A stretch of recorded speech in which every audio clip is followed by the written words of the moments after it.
Yeah, no one knows my Greg. real name. Yeah. I mean, you know, a lot of the listeners do at this point, but like, Yeah, but a he guest didn't- wouldn't know my real name. Dude, this is so much better than Greg Brady. A Paul Anka friendship is way better than a Greg Brady friendship. Yeah. Should've called him last night and see if he wanted to go see Colin with you. Maybe I could check out Bel Air again. I'll bet you can. That's where Greg Brady used to live. You can get with his used to. very. What happened? Not anymore. Why doesn't he live in Bel Air anymore? Well, you know, he got a divorce. Oh. And I learned over the years that he might have been living in Bel Air because of his wife. Oh, no. His wife had money. Maybe she became the breadwinner after the Brady Bunch reunions dried up. Yeah, he lived in Bel Air at the top of one of those mountains overlooking everything. Not anymore. That was a past tense. Everything. But he invited me over to his house, gave me his address and everything. That's sick. I remember being in L.A., driving up this like mini mountain in Bel Air, looking at the numbers of the houses, you know, trying to find where Greg Brady lives. And I called a really good friend of mine, freaking out like a little fucking schoolgirl. I'm going to Greg Brady's I'm like, house. You're not going to believe this. What? I'm driving to Greg Brady's house. I had to tell people. I'm going to tell someone now. And then I called.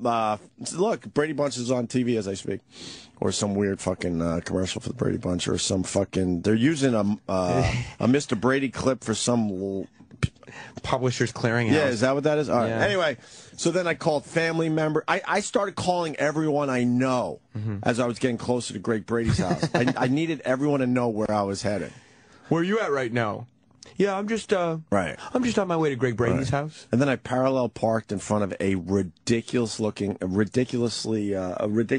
house. And then I walked up to the gates, and I had to push the button, and then he's on the other end. I'm like, hey, Barry, it's Opie. Oh, you made it, great. Let me buzz you in. And then I'm just gulping as I'm walking up the sidewalk going, I'm walking into Greg Brady's house. It was the most surreal thing ever. It was so fucked up. Did he have Brady Bunch memorabilia on display? Oh, yeah. A lot of it? Yeah, but he had the Brady Bunch episodes, I remember. He had all his Brady Bunch episodes on VHS tapes. I always thought that was strange. Is he watching them? Hey, honey, and this was another... This was about 10 years ago, but I mean, people were definitely, you know. In the DVD world? Oh, yeah. Yeah. But I also thought if you're Greg Brady and you were on the Brady Bunch, you know, they had other ways to, you know, save this shit. Sure. But he was still in the VHS world. They were all taped off TV. Right. So. And then I went back to Greg Brady's house another time, and that's when I had the famous leftovers, because I kind of came unannounced. Hey, Greg! My name's Barry. Yeah, Greg. All right, great. I went up there with my friend Jay, who moved out to L.A., and I was out in L.A. I'm like, hey, why don't we go say hi to Greg Brady? Yeah. So why don't we go say hi? I know where he lives. Don't even worry about it. Because at this point, I'm like, now I got to take someone to Greg Brady's house. Of course. Now that I've been there, now I got to take someone else. And did he give you that open invite? Like, hey, come back anytime. Yeah, so I called him. You said it. And he's a really nice guy. Well, when he came to New York, I had dinner with him as well with a few people. He's a really nice guy. I'm kind of bummed we've lost touch over the last few years. But anyway, so then I call him up. He goes, yes, come on over. We're about to, you know, have a little dinner or something. I'm like, all right, great. So I went with my friend Jay, and he invited us in again, and we had cocktails out overlooking everything with an infinity pool, ridiculous spot, and then I remember being in his house as him and his wife at the time are looking in the fridge trying to figure out what they're gonna serve us. We gotta feed these guys. Well, you didn't tell me they were coming. I didn't know they were coming. Right. And Greg Brady had a beautiful like pasta dish. Yeah. That was freshly made, and his wife same thing.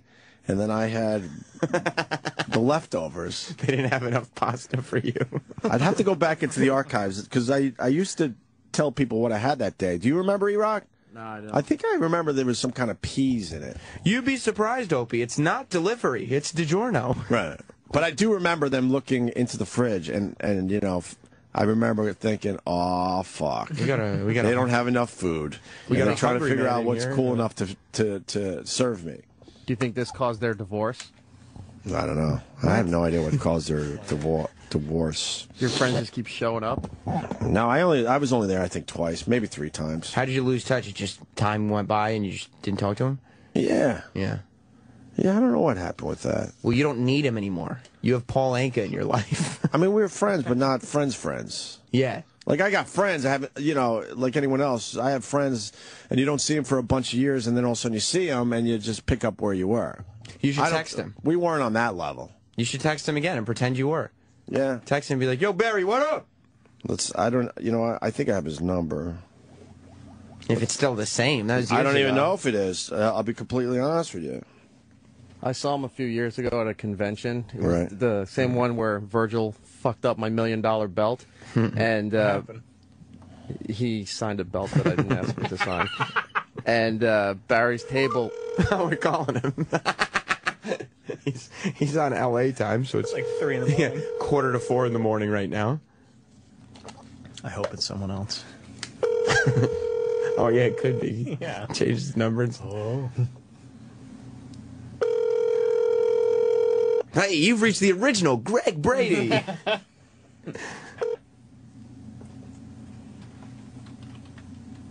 Say what? That's him. That sounds like him.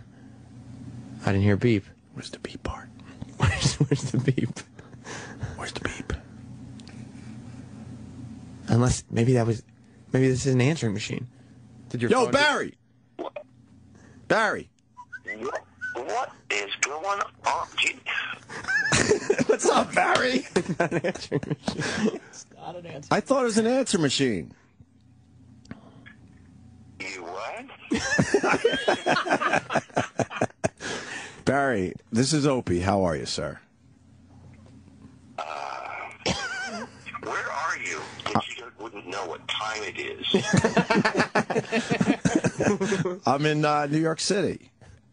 It's nice and bright here. It's not. It's going to be 6 o'clock at some point. Where are you? Branson, Missouri. Ah. The Brady brunch. Yeah, you're still doing the Brady brunch, right? No, I'm not doing that anymore. So what are you doing? I've gone non-Brady. Oh, you're doing non-Brady in Branson. Yeah, I've done. It's called 70s Music Explosion. No, 70s Music Celebration. Nice. Yeah, so it's all 70s music. It's all stuff before your time. I hear you. I was just reminiscing about you on the show this morning, and I said I'm going to call Barry Williams and see if his number still works. Yeah, you said to yourself, hey, let's give that guy the scare of his life and call him, wake him up, get him out of bed, and start razzing him. No, I'm not razzing you. I'm just saying hi. I know. Very different. And I know you couldn't. Listen, I miss you guys.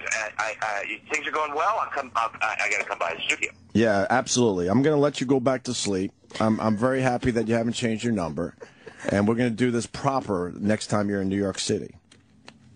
Opie? Yeah. Do not be giving this number out to anyone. Have I ever? No, you haven't. You've been a good guardian of it for these many years. Yeah. If I start getting calls, No, you're not going to get calls. I'm going to come out there and get you. No, you're not going to get calls, sir. It's all good. Okay, great. All right, buddy. All right, man. We'll talk soon. We're in touch. All right. Got it. Bye. See? There you go. There you go. Friendship back on. There you go. That's wonderful. Yeah, what a moment. I think this makes the podcast. I really do, Sam. The Opie. This is strong. This is a strong segment for the podcast. The Opie Greg Brady friendship is back. He was so pissed, but he's also How great was it? he's also smart enough to know that he was on the air. He knew he was on the air. Oh yeah, that would Yeah, be but a if he very was different pissed- conversation if he wasn't on the air. He wouldn't have answered if he was pissed. How funny was it? The realization that was not his voicemail. Say what? I totally thought it was. I thought it was the coolest voicemail ever. Just say what? You're like, where's the I thought he beep? finally figured out the voicemail thing. And then he's Betsy? They should have me, you. Betsy, hut. the gook. Me, you, the hole. The slope. The IUD, IED. Oh, Fuck me. I suck. It's not like she's a real human or anything. Jesus. Oh. Is this Andrew? Hey, Andrew. Wow, where Back. you been? Look at this. How you doing, Andrew? I love Where you watching been? the decline of Andrew. Andrew, where the fuck you been? Andrew, they taking your spot The over guy there. took your spot with a box and a cat. Ain't my spot. It's a lot spot. Well, yeah. They take it. God bless. Paid that man his money. Are you cold? Are you cold today? I'm cold. Of course I'm cold. Are you a little I'm drunk? Being, You look a little drunk. woozy today. You look a little drunk. No, I'm not drunk, but I had a couple of beers. Couple when? About an hour ago? Last night. Oh, last night? Yeah, I Partying always with the get guys? like that, you know? What's in the box? What's in the box? What's in the box? What's in the What's in the box? box? What's in the You box? guys, treat Oh. yourself. What is it? Wow, that Wait, let looks me see. good, but Wait, I am not touching You it. eat it, Wait, let Andrew. me see. No, Put it down it's for a some kind of a second. cinnamon. Put it down for a second. Cakey thing. Something. Oh, Come on. oh, I had to walk away. Oh, no. I'm leaving. Oh, no. Oh, no. Oh, no. Oh, You know, I earned Oh, that. he didn't man. do that. Oh, he did not do that. I earned that. Oh, no. He did not just fucking. Oh, no. You knew it was coming right when I goes, hey, let me see that. It was a full cake. It was a full cake. He opened it up and was offering a slice. Opie grabbed it, put it on the sidewalk, and jumped as high as he could and landed on top of the cake. Oh, no. Ope throws money at him, and as it's going towards him, the wind picks it and blows it to him. Oh, no. So he's like, just go fuck yourself. As soon Oh, was that awful? Oh, I know. As soon as you said put it down, I actually walked away and I saw you jump up and I walked I away. just heard that smashing of cake under his feet. You are despicable. Oh, what a piece of shit. Oh, that was his whole meal Oh, he for was like so a week happy. with that cake. He was happy to show everyone the cake. Dude, He goes, look, feet. both feet landed right in that cake. Oh, my God. Oh, that was beautiful. Oh, it was so cringe-inducing, yet fun Oh, to my watch. God. You are horrible. Please get that video up on YouTube immediately. Thank God it was on tape. Oh, no. Oh, that is going to be a great download, man. He jumped on his face with Right when I got it right when Opie said, "Oh, let me see it." I'm like, that cake is fucking gone. You know that where I cake knew it was is in dead. trouble? When I heard, what's in the box? Oh, dude, watch your back, bro. What a horrid man. Oh, Dude, you have fucking issues. We got a good video? goddamn. You got issues. That makes me just so happy. Wow. He was so proud of his cake. It was all like sliced and everything. Oh, my ribs hurt. Oh, It was all Hands from hunger. pre-sliced. He was so proud of his cake. Oh, that was a fucking fantastic cake. 2 big feet. That was a holy grail for homeless people. It was an unopened, plastic-covered, sliced crumb cake. God, that looked good. I'm fucking starving. Oh, my God. Ah, the poor bum. Oh. You know, he was so looking forward to that. He was offering everyone a piece. Anyone keeping score now, Opie's feet has claimed a cake and a dog. But that was both feet. Yeah. Center of and the Right in plastic the middle popped. of the cake. It was such a good jump. The plastic popped. And the cake squeezed out. See, she doesn't want to laugh, but... Oh, it was Hey, bonjour. awful. Oh, hi. How are you? Bonjour. Ah, I'm late. Bella! I'm Bella! at work. I'm late. I Oh. have Oh, you have to to go. Yeah. I have shave your a box? wonderful day. What? Where do you work? What the... Here, 5th Avenue, 57. Arrivederci, bella cosa. Arrivederci. Drop a log on me? Arrivederci. How long you been there? How long? I'm from September until December. Back in the day when I was in Rochester, I used to do some stuff for the telethon. I was on TV doing the local coverage. And I actually found the videotape recently. Oh, yeah. And I played it for my fiancée. Come on. I got to see it. And I'm surprised I'm still getting married. What was her because response to it? It Did she was think it was not great? good. It was not good. It was great. Wow, you're fantastic. Let's just put it this way. They thought it would be a good idea to put me up on a 15-foot ladder. And Why? And I couldn't come off the ladder until. Don't say it. No. Okay. Don't. No. If you say it, it's real. Just let me speculate until you climbed down the ladder. You couldn't get off the ladder until you climbed down. Until the shot was over. Well, there was a number we needed to reach. No. And everybody was cheering and saying, "Go, Opie, go," as I sat on top of the ladder. And then they gave me the signal that I was allowed to climb down the ladder because they made their number for that hour. I didn't really want to bring it to everyone's attention. I'm thinking, Labor Day telethon, But now that the telethon has just passed, I used to work with those little effers. I can't imagine what that would be like. I'm here on top of this ladder, and I had the high Opie voice. Did you throw it to Jerry? I threw it to the I threw it to the seasoned anchorman. Just throwing yourself off the ladder. Yeah, no kidding. Where's Kenny? I had to give up on the whole muscular dystrophy thing because, believe it or not, the Opster has a bit of a heart, and I got to know these little effers. Oh, did you? And they were dying all around me. I couldn't take it anymore. Yeesh.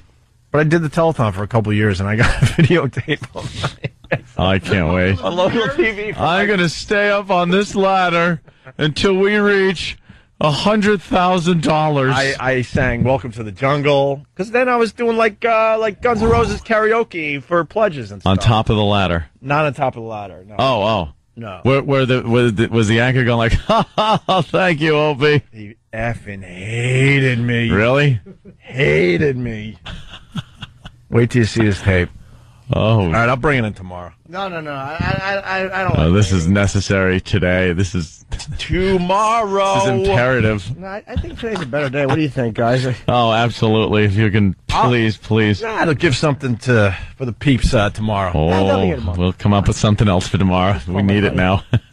Who are you calling? Kenny. He's not here yet. He goes to my place all the time to grab stuff if I forget something.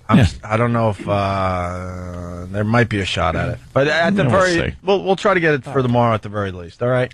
Look at people saying this. Ant, first order of business. Opie's Jerry Lewis telethon douche tape. Yep. Let me tell you, I got a preview in the office. You did? You advantage of being early. Jimmy? Jimmy, it is... I can't even... Unwatchable isn't even the word for it. It is so hard to... If you were a bottom in hardcore pornography, it wouldn't be as embarrassing as this tape. Is it hooked up to a TV in here or no? We had the AV squad roll in a TV, so it was like an old roll-in TV, and just we could certainly do that like next break, so you can get a viewing. Jimmy, I could give you just a little taste. Yeah, this is the intro to my demo reel. Hi, I'm Opie, a starving radio personality. I need TV work. Call me. This number right here, okay? Let's check out some videotape. You know what?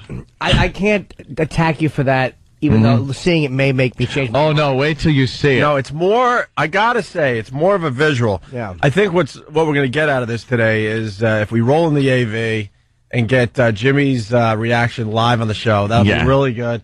And then I guess we could throw it up on ONARadio.com later today. Please. Although I will say, though, if you're trying to be as charming as it sounds like...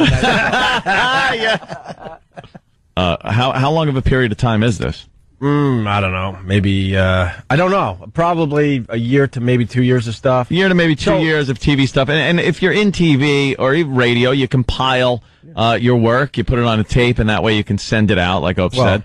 So this is what amounts to a compilation. And he kind of intros it as that. And this is also what I thought was the best of the best. The best of the best. I'd love to see what you threw out.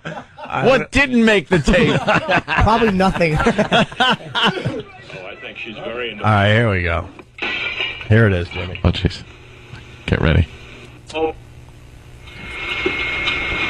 Hi, I'm Opie, a starving radio personality. I need TV work. Call me. This number right here, okay? Let's check out some videotape. Put pause. He just goes. He just goes. Jimmy. What's wrong, Jimmy? It wasn't bad because it was like, you're young and whatever. You're trying to make an impression. You were a handsome dude. I mean, whatever. Yeah, I know. And then, you're pointing down at the words on the screen. Yeah, I could. You wanted, but it's like I get why you would do that. But then he goes to throw it to you guys. He takes his arms.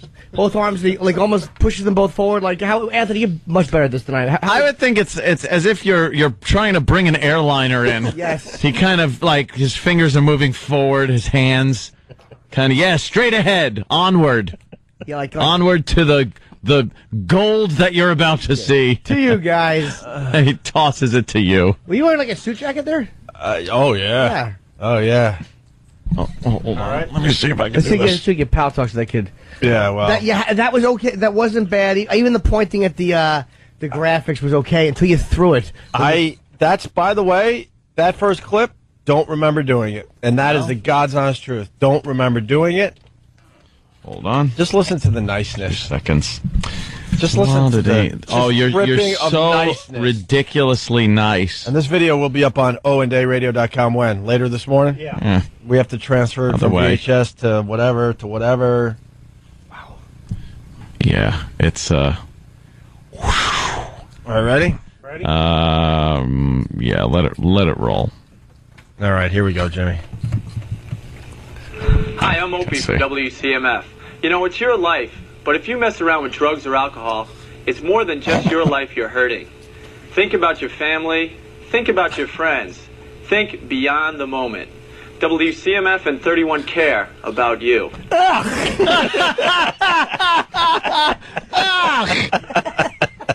Wow. See, the beauty of this is none of these guys knew me when I was just a nice douche. This was my serious moment on my demo tape. You have to have the wacky moment, the serious moment. Yeah, just to show that you can do the PSAs, if like for MTV style PSAs, which they did a lot of.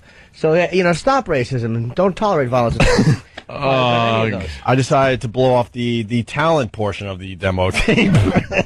Well, the hair is it's kind of like, it is definitely an 80s vibe, very Brian Setzer, kind of like from Stray Cats type of. Oh, my God, what? With Setzer, yeah. Setzer, yeah. All right, whatever. Yeah. All right. Ready? Yeah. And Let's go to the fishbowl, Opie. Jesus, dude. Oh, that's not you. And we are back at the fishbowl. Let's hear some noise in here. Come on, guys. Yeah! We got some little folks who want to put some money in the fishbowl. Go ahead. Go ahead. Thank you very much. I would like to thank Pam Hume, Ella Friedman, Betty Brown, Aaron Becker. Pause that? Yeah. Those kids are probably pushing like 30 years old. Wait, we need Sam in here with the camera to record Jimmy's. No, because I'll be shy then. I'll be too shy. I love with the children. Yeah, put it in the fishbowl. Well, this is obviously the Jerry Lewis Labor Day telethon. I was doing the local coverage, yeah. And you have he does have a tail from the side. You can catch. Yeah. There's something going on there a little bit. Yeah, why don't we, Stunt Brain? Yeah, let's go back. So this is I was in the lobby like taking donations and I don't know. And before you get to Opie right there, can you rewind a little bit, Stunt Brain? I want to pause on most awful looking woman on television ever. Hold on. How horrendous is she? And she was all dollied up for the telethon. Gussied up. Oh, she was all gussied up, all right. Bridesmaid's dress. Yeah, she has too much rouge. She has the worst kind of like a half a permanent and like a round fat egg face. And she's just terrible. And she's the best thing on this telethon. All right. By the way, Joe V from Hoboken goes, wow, how did Opie know about Anthony before he met him? What? The drugs and alcohol PSA. Smart ass. Yeah. All right, go ahead. This is the Labor Day telethon crap. Wait, you see the tail from the side. Fishbowl. Let's hear some noise in here. Come on, guys. Yeah! We got some little folks who want to put some money in the fishbowl. Go ahead. Thank you very much. I would like to thank Pam Hume, Ella Friedman, Betty Brown, Aaron Becker, and Gerald Becker for their generous support today. And I know there's a lot of rock and rollers out there, like Led Zeppelin, Guns N' Roses. Why don't you give us a call right now, 325-05... Were you asking Led Zeppelin and Guns N' Roses to call? Wait. Oh, no, this was setting up my bit. Yeah. A lot of rock and rollers. I like the fact you're using all the hip, like, up-to-date lingo. Give us a call right now, 325-0500. If you don't, I just might have to sing, and that's going to be ugly. So give us a call, 325... That's going to be ugly? Gabe, back to you. Opie, thank you very much. Don't threaten us like that. We'd like to thank Patricia Lamb for calling.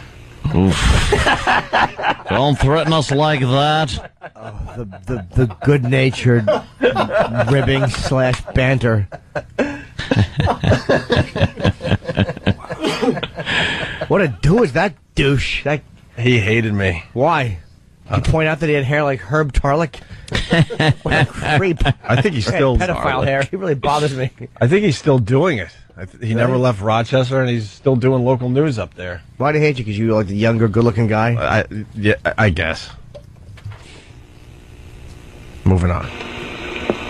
WROC TV8 and Coca-Cola heat up Rochester with our Coke TV8 tea. Wearing your TV8 tea and win great prizes from Silo, Sportacular, and the House of Guitars. WROC TV8 tea spotters will be out daily at several Rochester area hotspots looking for you wearing your TV8 tea. Don't miss your chance to win big. T-shirts may be purchased at all areas of Silo, JCPenney. They ain't over yet. Watch. Location.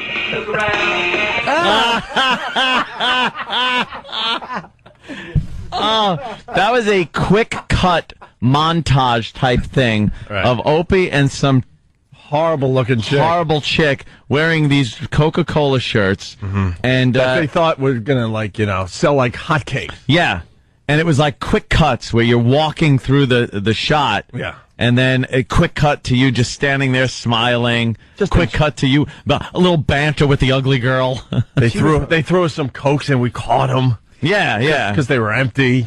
It's the worst commercial I've ever seen. Yes. I've actually seen child abuse commercials that made me want to run out and buy things more than this did. And this one, it's like, it's just done obviously in a studio. It's a terrible backdrop. The girl's horrible with a really, really bad kind of like was that a mullet she had? It was just... She had no hint of a body whatsoever. That one, I think I was still in college. I looked like I'm 12. You got the acid wash jeans. Acid wash jeans pulled up a little too high. And the acting between them is just awful. It's like supposed to be casual, like kind of we caught them on film interacting and having fun. And having fun with their T-shirts and their Cokes, man. Just dressed alike, like an old lesbian couple. And there's a funny, the opening moment is great. I wish people could see this on radio because Opie and the girl walk by each other. And there's no take two apparently on this one. You can see they kind of bump into each other walking by. We don't have to replay it. It's so bad. This is radio. We don't have to replay it. She turned. Watch when they walk by each other. How they kind of bump shoulders or whatever. Instead of just redoing it, they just. I thought it was good. No one will notice that. Well, people would bump into each other. Right. Oh, it's so bad. Right. It's the worst color of red ever. It just says "Enjoy Coke," a huge red "Enjoy Coke" T-shirt. What are you talking about? I don't know. I don't. You couldn't look gayer. Yeah. I would have to agree with you on that one. Wearing your TV8 Don't miss your chance to win big. I like when it says "look around" and they both look to the right. Look toward the camera. Yes. Yeah. That's once people get a look at this, you will. She's walking backwards and he's walking forwards. They're walking through the frame to each other, but he has to move his shoulder out of the way because that stupid mullet woman didn't know how to not back up into you. Mullet woman. She was terrible. This was such a successful campaign. Yeah. Or I think Coke had more money to spend that we did a follow-up to that commercial that I cannot find. Wow. Oh. Thank God. It's a series? Well... Yeah, like the Sanka commercials. These two are the next big thing in Rochester Coke T-shirt sales. We did a feeling hot beach party. Ooh. Please find it. Yeah, please. My girl begged me not to bring this in. She's what like, did she? Please. What part? Which one so far? What we seen? We seen. Oh, right. Marathon. Which one did she really? Right from the get-go, she was hiding her face and then kind of like, peeking like she was trying to look at the scary movie at a movie theater. What she think when she knew the killer wasn't going to do anything, then she would take a peek. That's kind of what she was doing. And then she immediately called Anthony and begged Anthony. Goes, please, I don't tell him what to do, but this is not good. Like, sorry. Can't help you. Did she not like that commercial with like the little faces? Jesus. Had to be. There was so many faces, and expressions. Guys, let's be happy together. Yeah. Talking to her. What could you have been saying to her? The fact is, I don't remember filming that. That is the God's honest truth. She's probably like, so how far do you live from here? And he's probably like, about an hour. Just like, Yeah, we can get banal conversation. Just talk about anything because there's going to be music over it and voiceover, so you're not going to really hear you. So just talk about anything. Yeah. Hey, where'd you get that mullet? I don't know. Where'd you get that spiky do? So when did you realize that men would never be a part of your life? Gosh, she's terrible, this one. Yeah, She had no idea, by the way, that they couldn't find a better looking girl. a non-pig, and she had no idea. Right now, she's living. And of her course, life I'm saying that like I'm a looker for the ladies out there. I'm just as awful, dude. I'm just as awful. She's married with kids. She has no idea that she's being mocked. She's probably pushing grandma. She could be a grandma now. You should have just been going on Wonder Years auditions because you look 10. Yeah. Wait till you see this. This is oh, hey, well, let me explain get ready this. for more douche jokes. News team 10 in Rochester. I was setting the Rochester TV world on fire. They needed me to go to the airport for the entire day. And actually, it was the villagers coming by with pitchforks and torches that were setting the station on fire. I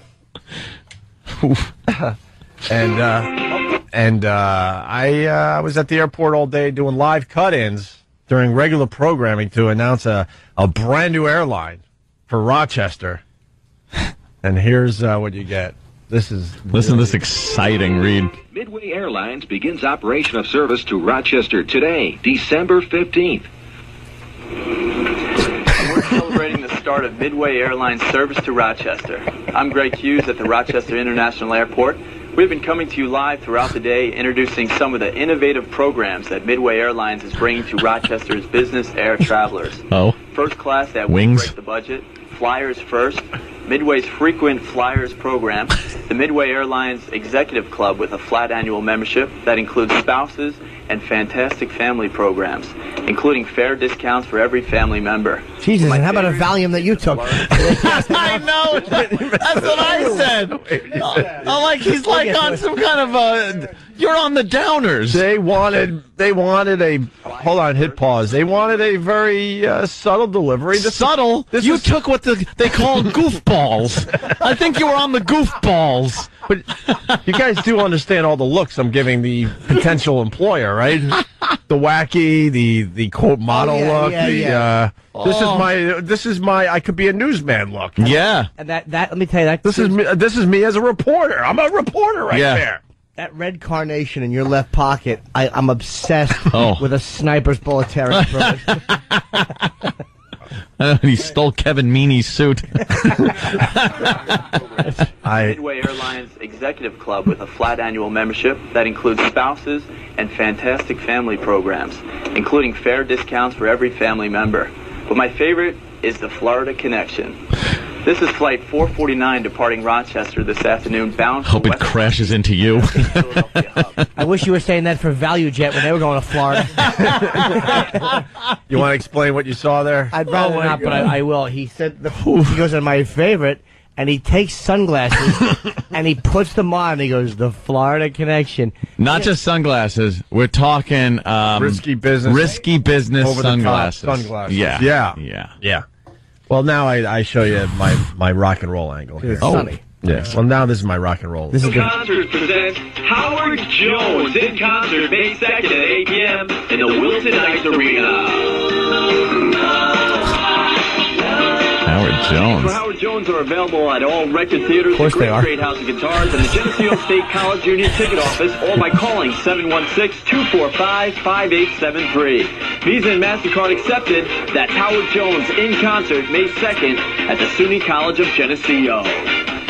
That was my rock That's wall. not as bad. We can't see you there. That's why. It's shot. What's kind of shooting? It was like, you just. It looks like the Aha video. Yeah, super. Take on me. Yep. Oh, by the way, I filmed that commercial too. Pencil. Filmed, wrote, acted. Wow. Wait, was that you dancing? I did it all. That wasn't Howard Jones? No, that was Howard Jones. Okay. Got a little Howard Jones video, and then it was me in the background. It's hard to get. This video will be up on onaradio.com, maybe. Because no, it's like iTunes. And then finally, I think this is the back to the telephone. We'd like you to see these phones, and Opie is on top. Opie is on top of a ladder, ladies and gentlemen. Hey, Dave, I thought you guys liked me, man. You got to get me off this thing. 325-0500. This is a nosebleed seat up here, man. East Rochester. And of course, the studio's chanting Opie. Because he's on a big ladder, and they're not going to let you down from that ladder until you raise enough contributions. Yeah. Jimmy? Wait. Oh, dude. Jimmy? What? Nothing. What's wrong, Jimmy? Nothing. That was the nice me. That was horrendous. I thought you guys liked me, just some good-natured fun.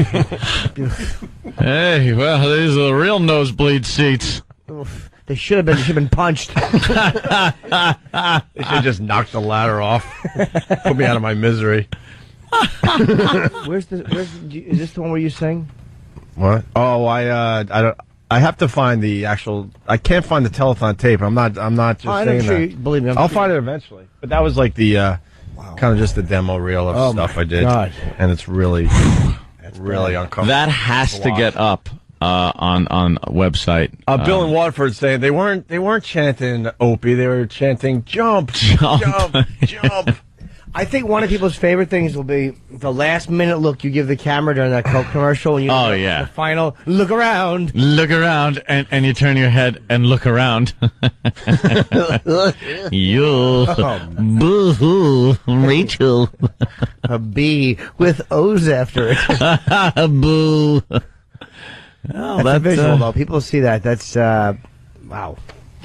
Yeah, that's very visual.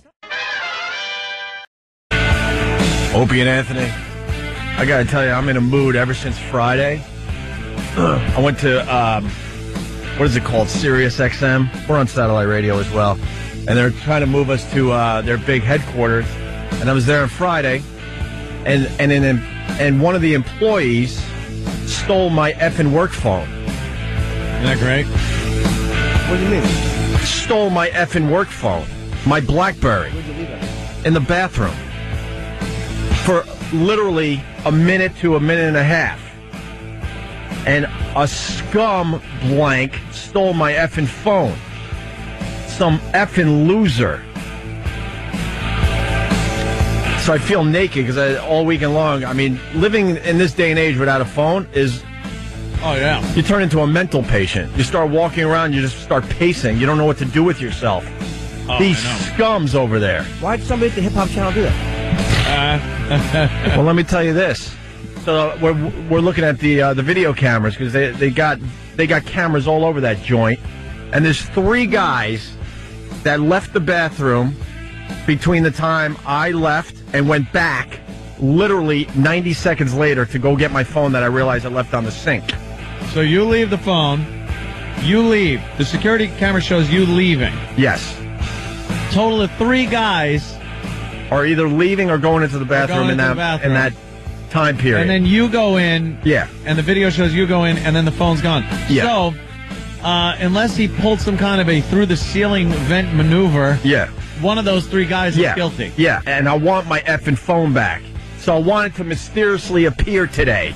Do you know who the 3 people are? Yeah, and then the guy that runs our channel is like, oh, I know those guys. None of them would have taken that phone. Well, one of them did. Okay? One of them has my effing phone. So sit them down and go old school on them. Get the freaking light bulb above their head that is rocking back and forth. Little interrogation. Uh-oh. Oh, boy. Well, that won't work. I said I'm in a mood. Tell this effing company to give us CD players that work. It's extremely distracting. Sorry. I like that song. Huh? That song called Foot in the CD Player. How many times do we have to tell these people? Yeah, what did they do the bare minimum. All we want is stuff that works. That's not asking for much. I came in here today, the microphone was like this. Yeah, it was all... like it was a swing. Topsy-turvy. Right, I know times are tough, but how about you tighten some screws and get us a CD player that works? That's all. That's all we need at this point. At least do that. So it's 3 guys. Yeah. So sit these 3 guys down and tell them to give me my effing phone back. Interrogate. Pull a first 48 on them. Right.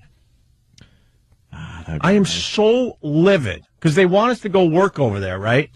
And in that den of thieves. And there was, this was the first time I really spent a lot of time over there. And this is what I get to bring back to you people. Fine, how do you do? Yeah, they took my phone within seconds. Have the phone magically appear.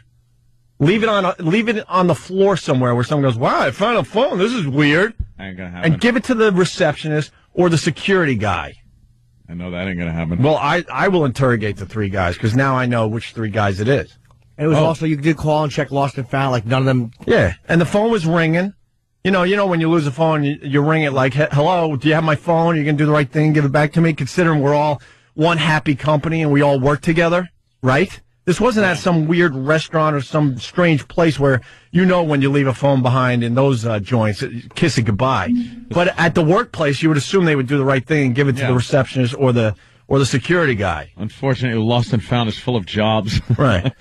And I don't want to hear none of these guys would have taken the phone. It's obvious. We looked at the tapes. One of those guys has my effing phone and sit him down and put some heat on him. How could a security guy look at a tape like that and not say, yeah, it's one of them? They sort of are hinting, but I guess maybe, because in this PC world and human resources, I guess you can't openly accuse somebody. But one of those guys has my effing phone. When you got a tape like that, you could talk to people, question them. I want my effing phone back. Hold on to questioning. There's nothing on there that you would want or concerns you. Give me my freaking phone back. Is it your new number or old one? The new one. I'm getting a replacement phone and all that. That's not the point. Some scum that we're supposed to be working with on a daily basis has my phone. So pissed. And then to hear, I know those guys. None of these guys would have taken your phone. Oh, yeah? Maybe you don't know them that well. What are you doing? Just calling your number. Oh, no. So, so at first it was ringing. It was ringing at first, which means, the phone was, what? Did you do something with the number? No. Oh, what does it say? Uh-oh. Oh, wait, which one did you just call? The new one. Well, and what is it saying? I'll play for you. Hold on. Sorry. Uh-oh. Here we go. Jimmy styling. The person you are trying to reach is not accepting calls at this time. Yeah. Please try your call again. Yeah, because the person who has my phone... He's busy. He took the battery out, threw my cards away, whatever he did, so he has a nice little BlackBerry. Put a new card in there. Because it was ringing at first, so we're like, okay, it's ringing, it's misplaced, maybe someone is going to do the right thing and give it to the receptionist or the security guard. Maybe he has something to do, so it's just on his desk for now. And then all of a sudden, it went right to voicemail, meaning they turned the phone off, or they took the battery out, or they freaking took my cards and went, screw this guy. Dicks. I want the heat put on those guys. We're supposed to work together, and that's my first impression of the place. Yeah. A fellow employee taking my effing phone. I would leave anything laying out. Well, I didn't. Things happen, Things happen. How many times have we left your phone? You leave your phone behind for a second. Go, oh yeah, I got to go back and get it. Well, dude, it wasn't even. It was literally because we looked on the tape. You see me walking back in the bathroom to go get my phone. It was less than 2 minutes later. I don't know. For some reason, I just trust more people. Like here, I've left my phone here a couple of times and gone, I got to go back and get my phone. Right. There's just something I am livid. And we got guys on camera, so you got to sit them down and stop with this. I know these guys, they wouldn't do it. All right, then where is it? It disappeared into thin air? Without saying who they are, let's just say roughly, were they behind-the-scenes guys or on-air guys? I don't know. To be honest with you, I don't really know what they do.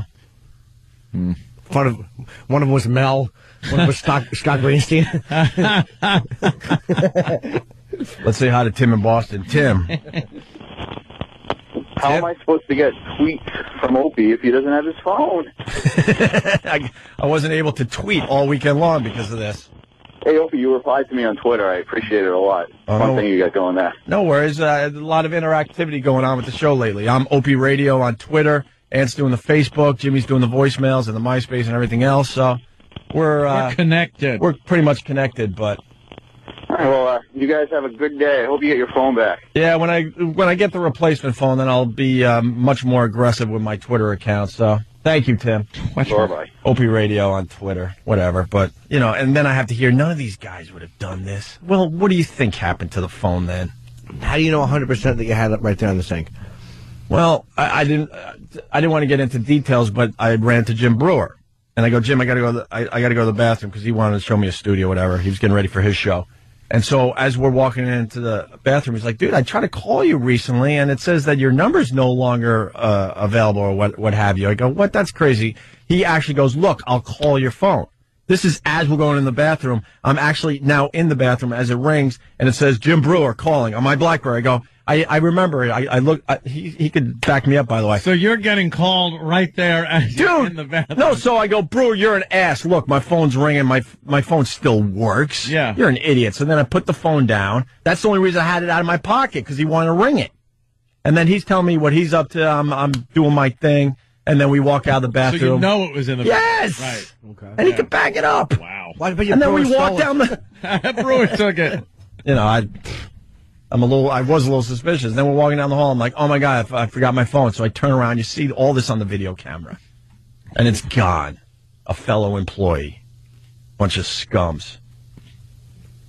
Boy, I know not to do anything there. All these cameras. Oh, they're everywhere. Jesus. They're everywhere. So,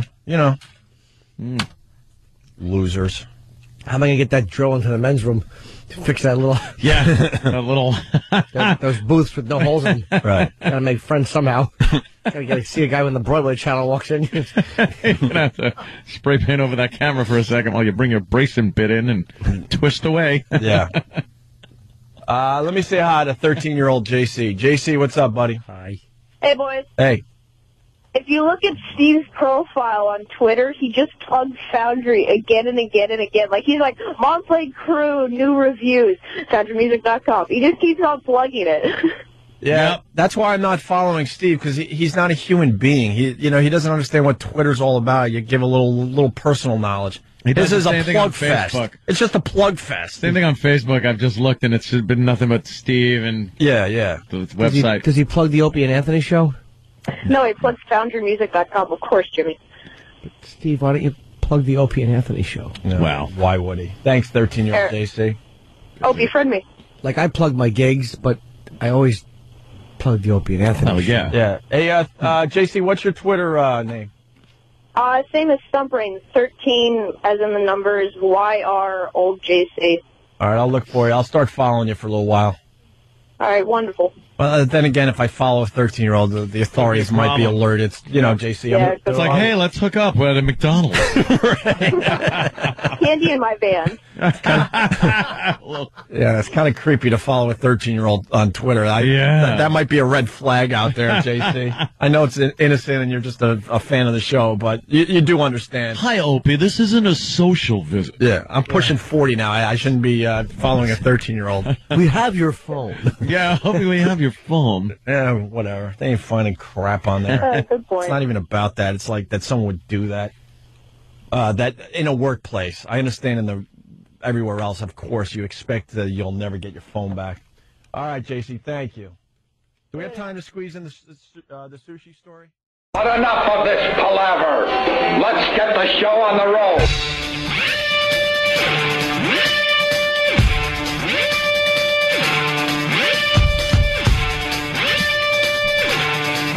And it starts with a good morning. There it is. The wake the hell up music. Oh my God. Oh my God. Alarm. Oh my God. Oh my God. I want to finish one storyline. We start a lot of stories on this radio show. Yeah. And you got to give updates, and you got to finish storylines, and then you start new ones, and other ones just kind of float out there for a while. But in the end, everything gets answered, right? Yeah, if you listen long enough on this show. I hold in my hand my missing phone. There it is.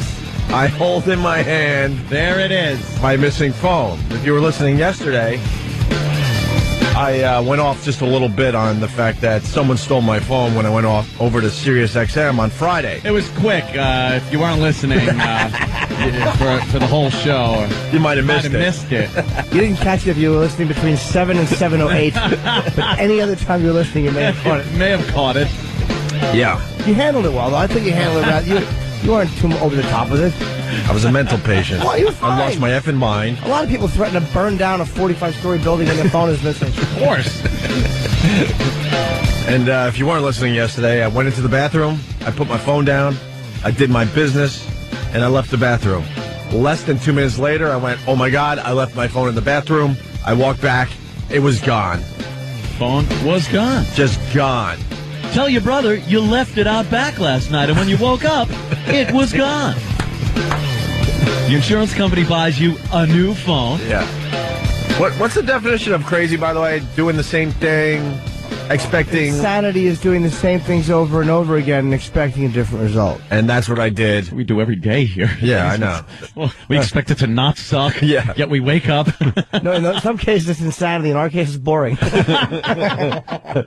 So I did exactly that on Friday. I was walking around like a mental patient, checking the bathroom over and over and over again, and even checking the same spots over and over again, hoping for different results.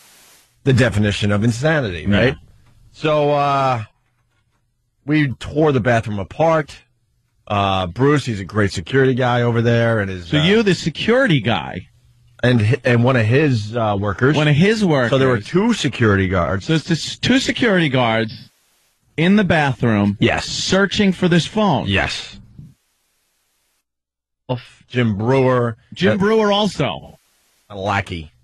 This is like a reality show. Yeah. It's turned all looking for your phone. Oh, yeah. And then, and then I'm digging in the garbage. Now, Aunt really freaks out about germs, but in the end, I'm a human being, and that doesn't excite me whatsoever. But I'll dig in if I have to find a phone, especially. So I dug in. It was disgusting. It was like snot rags. Of course, it was just disgusting. But I'm like, I'll just go in, and I'll just get it done, and like. And then Was that the first place you checked? What? The garbage? No. Of course. No, of course. Why would it be? Why would I throw my phone in the garbage? I'm just assuming. If you're digging through the garbage... Oh, yeah, it's the last resort. You pretty much looked at all the other flat surfaces in the bathroom. Yeah, you don't want... All right. You're hoping for the best. You don't want to... You don't want to go for the disgusting garbage right off the bat. No. Right? So, after the show yesterday, coincidentally, after a massive rant... and a lot of threatening. Yeah. I got a call from Steve, our Steve, saying, they found your phone. Holy Jesus. And of course, Anthony. Now, to scour a building of that size. Yeah. Must have taken them. You know, that kind of makes me feel a little better that they would do something like that for someone involved in the show. Not only did they find the phone, they found it literally a minute after we got off the air yesterday. So they were waiting. Yeah. Oh, that's nice. And know what's weird, Ant? It was right where I left it, according to SiriusXM. Oh, wait, it was in the bathroom? So you're the idiot that didn't look good enough. I got an email that says they found the phone right where you left it. See? Now look. Obviously, you didn't look. I didn't look good enough, right? Yeah. Or... Do you have this? Because I've been meaning to get this. It's it's called a Predator app. You put it on your phone, and it acts like Predator. Yeah. Where it just sinks into its surroundings. I think I have that app. So you can't see it. Sure, yeah. See, that you probably had that on, and then it automatically shut off, and they were able to find it right where you left it. Yeah. Now, let me get this straight. You, 2 security guys... Brewer. Jim Brewer. Who's not trustworthy, let's be honest. He's a little bit of shady. Yeah, and he's a little out of it. Yeah. You know, we all know that. But we see it, 2 security guys right there. Yeah. Of course, this bathroom must have looked like the Taj Mahal. Oh, yeah. Was it a giant bathroom? Oh, my God, yeah. No, so, it's like an oversized closet.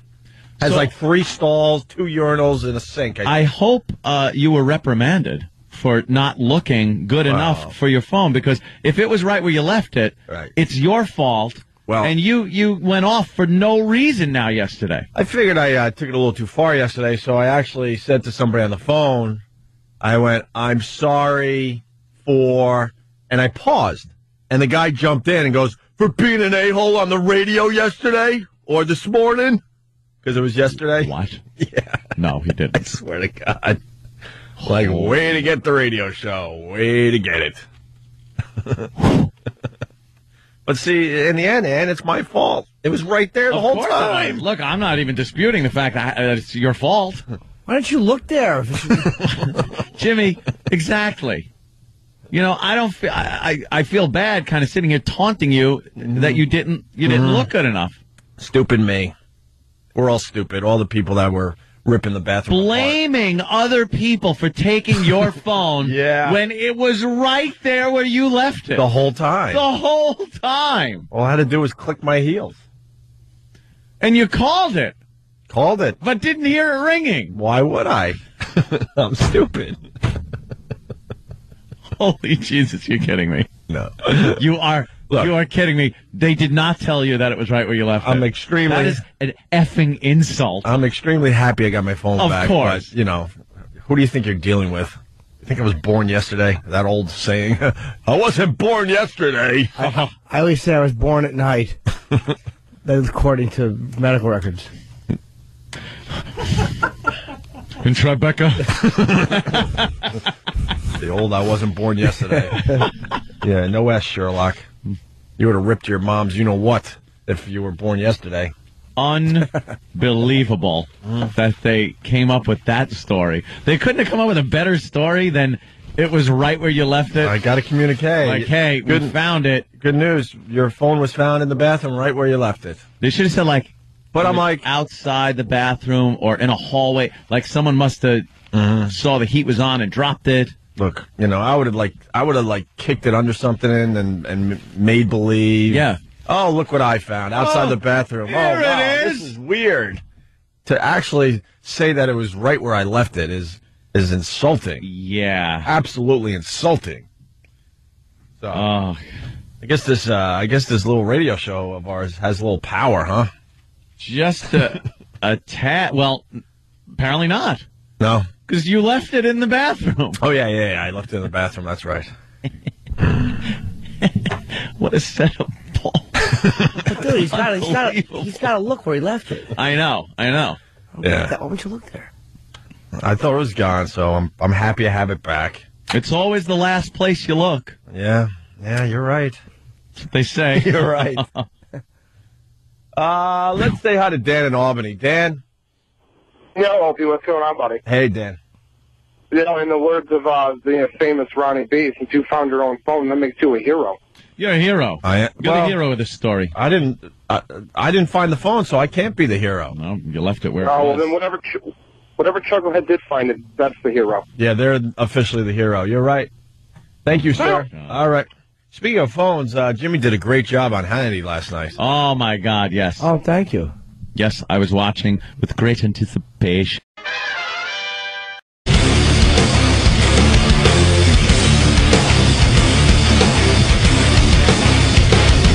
Back to the phones we go. Almost had to shout that. Back to the phones we go. All right. Let's say hi to Mike in New York. Hey, Mike, what's going on? Hey, Mike. Mike, what do you say, Bill? Mike the rookie. I don't even, hello. No? Nobody. All right. Yeah, it wasn't the phone? It looked like it was going to be good, too. What was it about? A client that got scammed. I want to hear about some of these other scams. Oh, Well, Anthony, this is a twisted story. Pledge tells a vicious beating. Vicious beating. A pledge. Fraternity hazing. It's been in the news off and on the past, 10 years or so. What happens to you if you just want to go to college and not be in a fraternity? Is there a downside to that? Because I don't see an upside of being in a fraternity at all. It depends where you go. I went to Geneseo.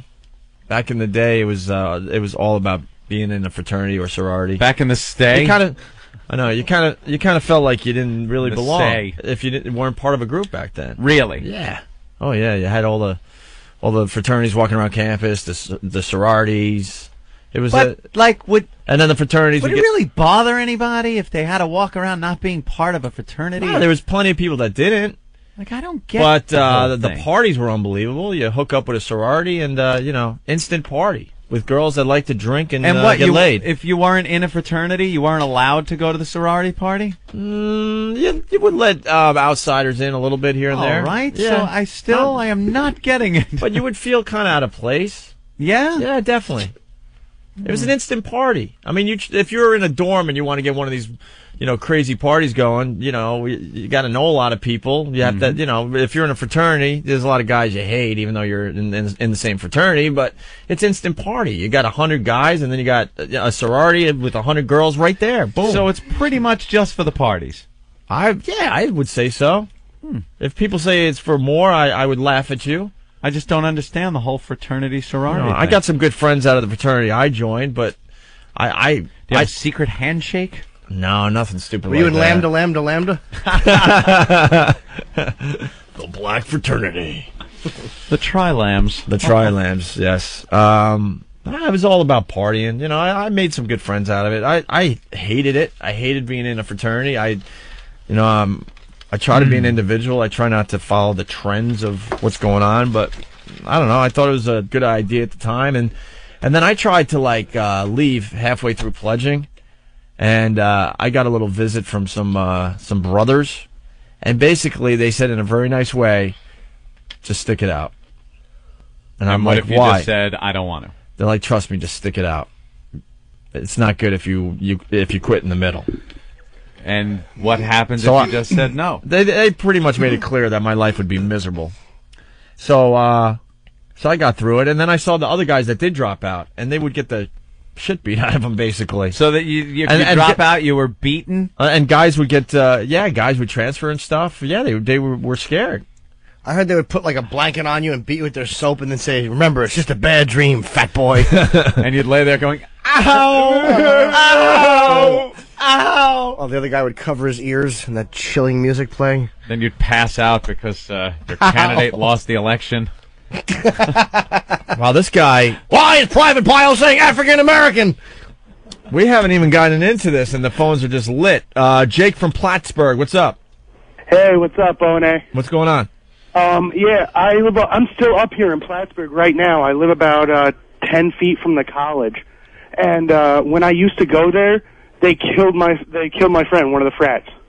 Well, by accident, obviously, right? Well, yeah, you can call it accident, but all this hazing shit is bullshit. They were making him do the water treatment. They just kept having him drink gallons and gallons of water. Oh, yeah, water poisoning. I read that story. Yeah, and that's what happened. He was one of my best friends. There was like 6 of us, and we were all going to pledge this frat. He was pledging in the first semester, and ever since then, I don't go to the college anymore. I now go to a different one. But what's the water thing that make you? I don't understand. Whether you just drink water. You could drink. I didn't even know this. I remember the story. You could drink so much water that you could die. You die. Too much water gets in your system. It starts leaking out of your blood vessels into your brain.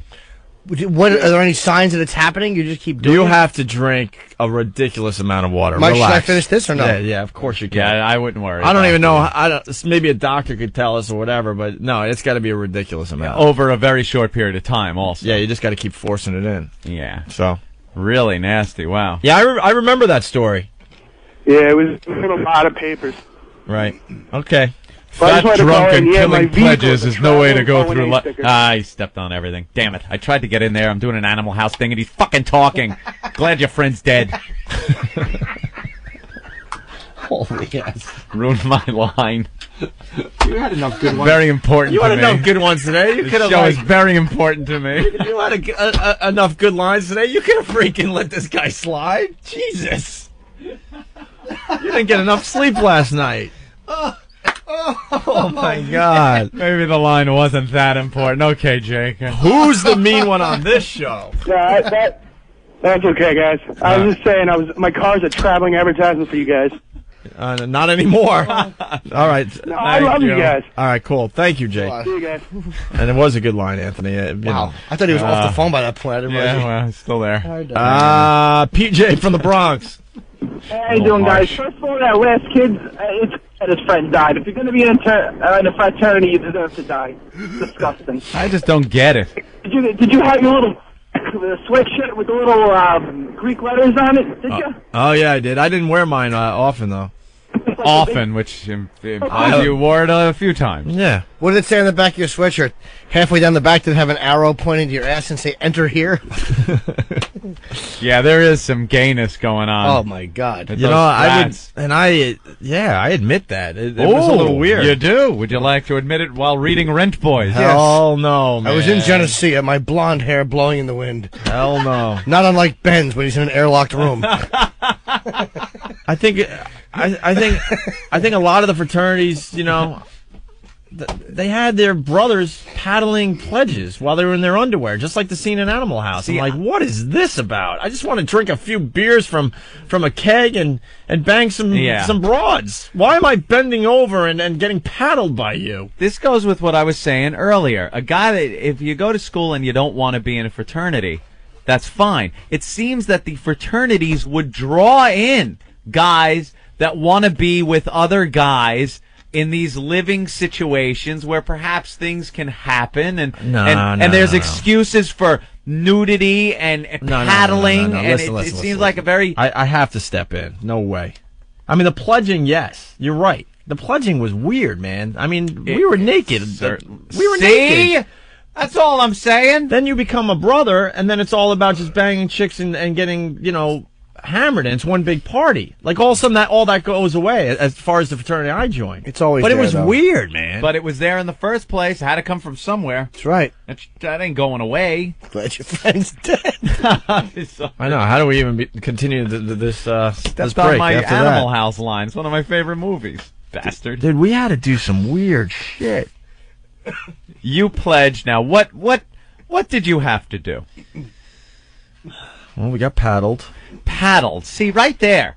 A man paddling another man's ass. Got paddled. What is the... Was it on your bare behinds? Do you have your Come on, you remember. No, be honest. I'm like it's cool because I had my underwear on. Let me tell you something. There's underwear on paddling, which isn't very much cooler than underwear off, but off is really, really bad. Both are really bad. I think it was just underwear on. Really? Yeah. Yeah. Yeah. Are you sure you don't want to say something? I'll tell you one story, you guys. I I shouldn't say you'll laugh, but because then I'm expecting you to laugh. Right, but right. I have enough confidence in what I'm about to tell you. All right. There was something during Hell Night. Well, Uh-oh. It was kind of like an obstacle course around the house. Oh, a little obstacle course. And this is the opening act. Don't laugh at this one unless you think it's funny. We were blindfolded with tampons because that's the cool thing to do. How do you blindfold with tampons? One on each eye, maybe? I don't know. Big freaking pads. Oh, a pad, a Kotex Whatever. pad. I know. Oh, the tampons are the ones that slide in with the string. Oh, all right. Yeah, the pads, things that catch whatever, the blood before it actually They stains make the good. They clothing. make good blindfolds, though. I guess, yeah, thick. Yeah, sure. And then one Blood in 'em. stop was the bathroom, and the brothers yelling and screaming that there was a big fat Eggo pig that took a dump in the toilet.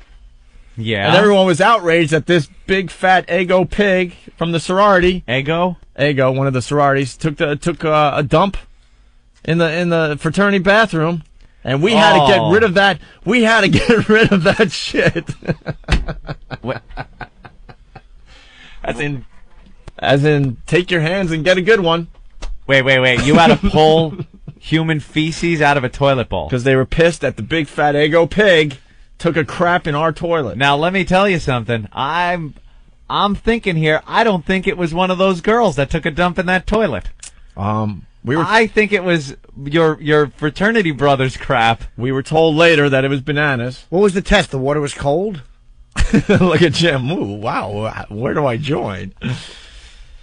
Oh, you were told later it was bananas? Yeah. Well, did your hands smell like bananas or shit? I don't remember. Kind of an easy. Don't have to be Columbo to.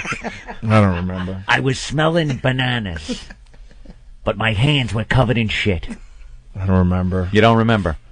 And then one of the grand finales was that we had a. Look how he's looking off into the distance in the air because he doesn't want to make eye contact and chuckling, thinking back at this stuff. Because this was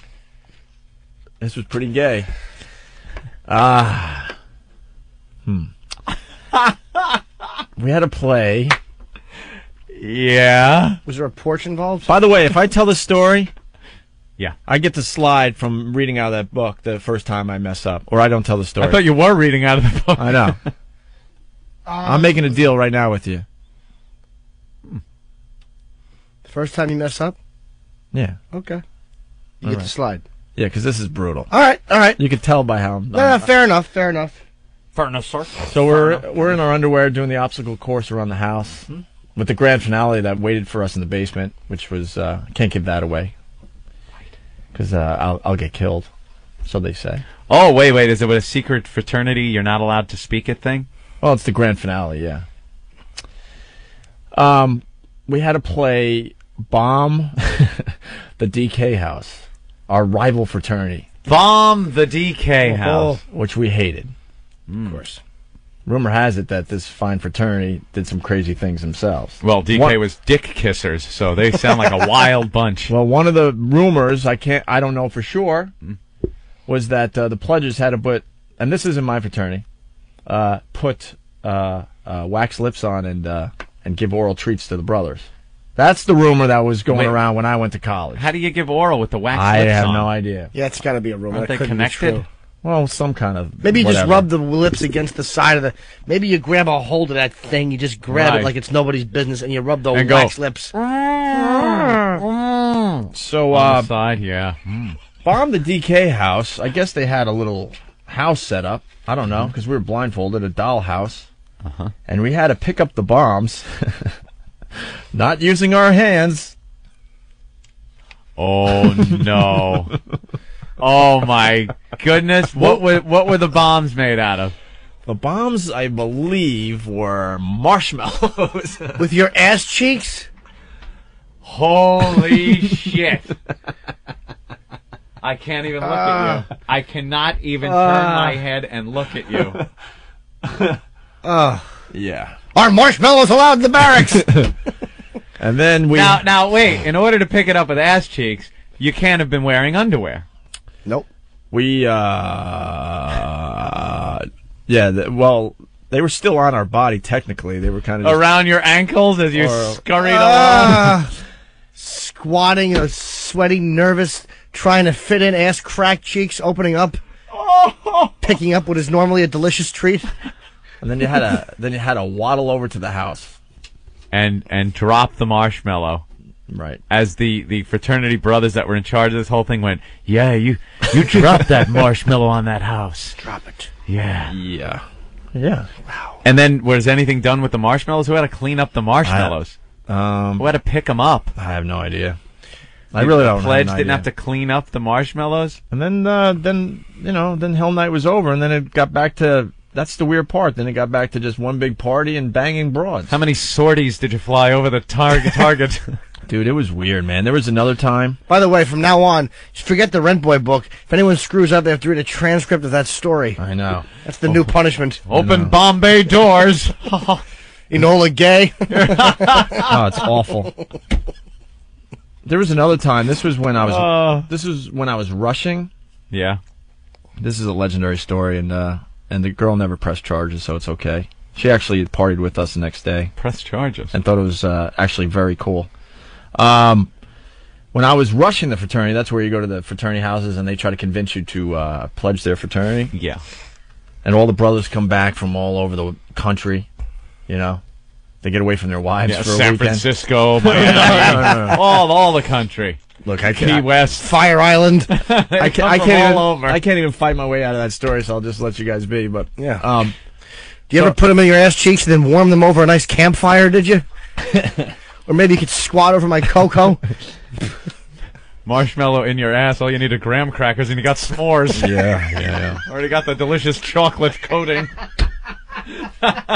Dude, That's I awful. witnessed when You I ever was try that with hot dogs? All right. Frozen. All right, relax, Jesus. Watch it, I'm carrying a bunker buster here. Look, I share with you guys, and this is what I get. Yeah. This is what I get. I got a banana. This You is want to my try to pick it up? Yeah, it was pretty weird. Just awful. Yeah, that is a real bad thing. Was it actually hard getting the marshmallow off the guy's cockhead?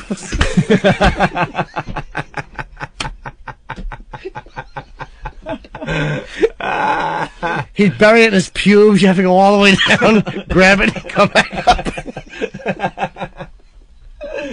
Oh, what an yeah. Very funny. Wow. Got to remember though, I try to get out of all this too. Anyway, so when I was rushing, there was a girl. They bring the sorority over, and we were having a huge party. And this girl decided that she wanted some bukkake, I guess. Greg, where are the marshmallows, Greg?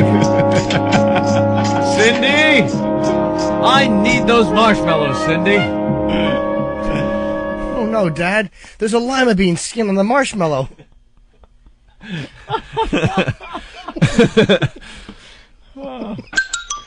Peter, come down with those marshmallows, Peter.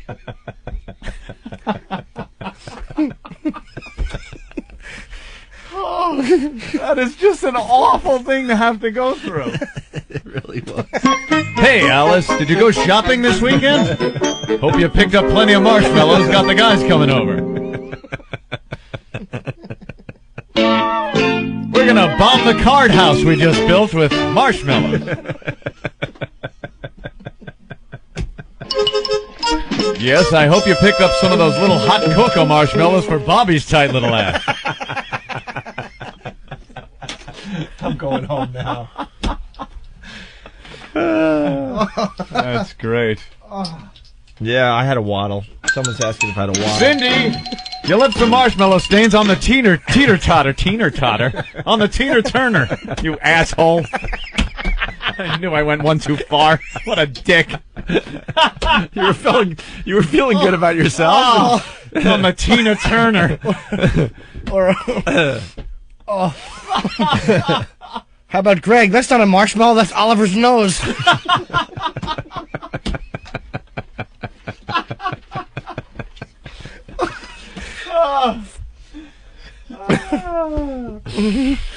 Very good. Okay. Yeah. Marshmallows. You bomb a house. What's the big deal? You pick it up and kids then having you fun. waddle across the. Can I ask you a question? You waddle. It looks funny because you're walking funny. I understand. Do you ever get a rod watching the end of Ghostbusters? This is coming from the Monster Ring guy. Yes. Who cares? You're dropping marshmallows, dropping T-cells, whatever. Marshmallow rain.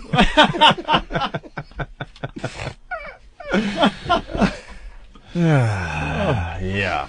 Wow. Yeah. Well, anyway, the other story's not as good. Well, it is good, but no one's going to remember the other story when they're thinking about this show later. But this girl had no problem being trained by the whole fraternity. Not the whole Trained? fraternity. Yeah. During rushing. The old, one guy goes, the next guy goes, the next guy. And a gangbang. But only it's all not at the same time. It's done in single file. I remember like it was yesterday. There was a keg outside the room, and the brothers all lined up with just their underwear on and took turns. And there was a long line all the way down the hall. Hey, how about that? I didn't partake, by the way. Oh, you didn't? No. Why not? Were there any condoms being used? Were you on your stomach with a line at your door? No. Shut up, you ass.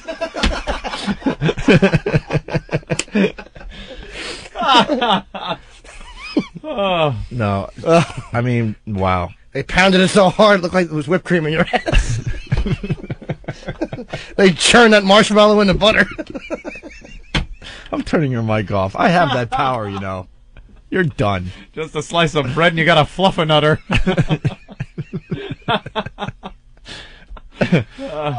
You're done.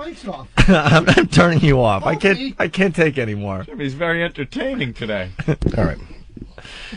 All right. Well. No, there was so much splooge on her, it wasn't even funny. I guess. Because they weren't nice about it either. No. Someone sent in, hey, Ope, who was the president of your fraternity? Jim McGreevy? That was Fat Philbin from New Jersey. Oh, I mean, yes, sir. I'm a proud marshmallow-carrying American.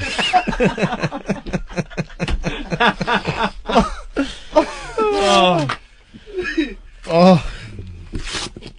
I admit during my term as governor, I carried marshmallows.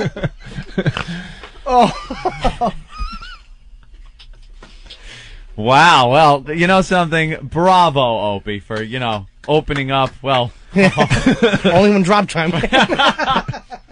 Only went over the primary target. Yeah. Yeah, because that is, to admit that is...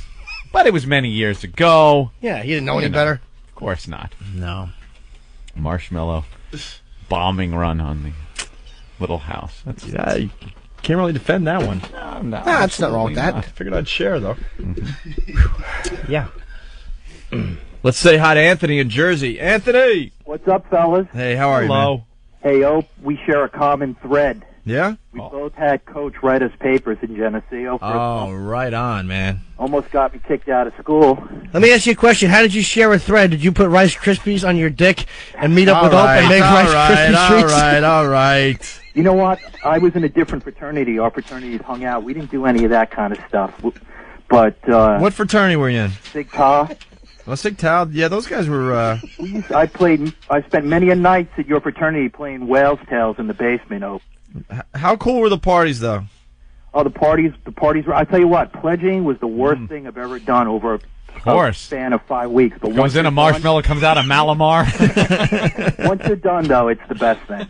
And then the parties are rocking. Parties are rocking. It was just, I'm not going to lie, it was, like, really strange. It was bizarre that you go down that road just so you could... The old dirt road. Yeah, no shit. Get on that highway. Opie's fraternity, at least when I was there a couple years after you, was certainly not a drug-free fraternity. I'll say that. Man, they were smoking poles. No, these guys were hardcore. Those guys had connections to South America out of there. No, there was there was major drug fiends, major cocaine going through that fraternity. I had a friend that well, sure, they're also good at smuggling it.